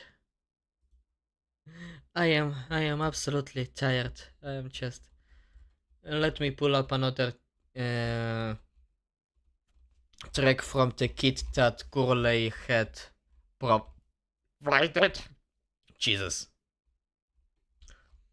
Give me a minute. Oh my god, there's a lot of chats today. Wait, that's it. Alright. So we will turn up my music. It was probably my most hysterical reactions Friday that I've ever had in my life, and it was wonderful. Thanks to everyone who was around in today's stream. Thanks to Gurley for offering some great tracks from Rain World. I need to listen to more soundtrack from that game. Thanks to Purple Chatter, to Purpy, I will call him Purpy, for being around and just sharing insane stories alongside Gurley too. And just being an absolute American. I guess thanks for Dark for being around. I guess you are still around here, Dark. I bet this is the truth. And thanks to Dan the King for 90 for being on Twitch for like 5 seconds, I guess. Thanks to everyone who was around here today. Hopefully I will see at least some of you tomorrow on Need for Speed Hot Pursuit. The remastered. Twice remastered, yeah. And remember, Steam.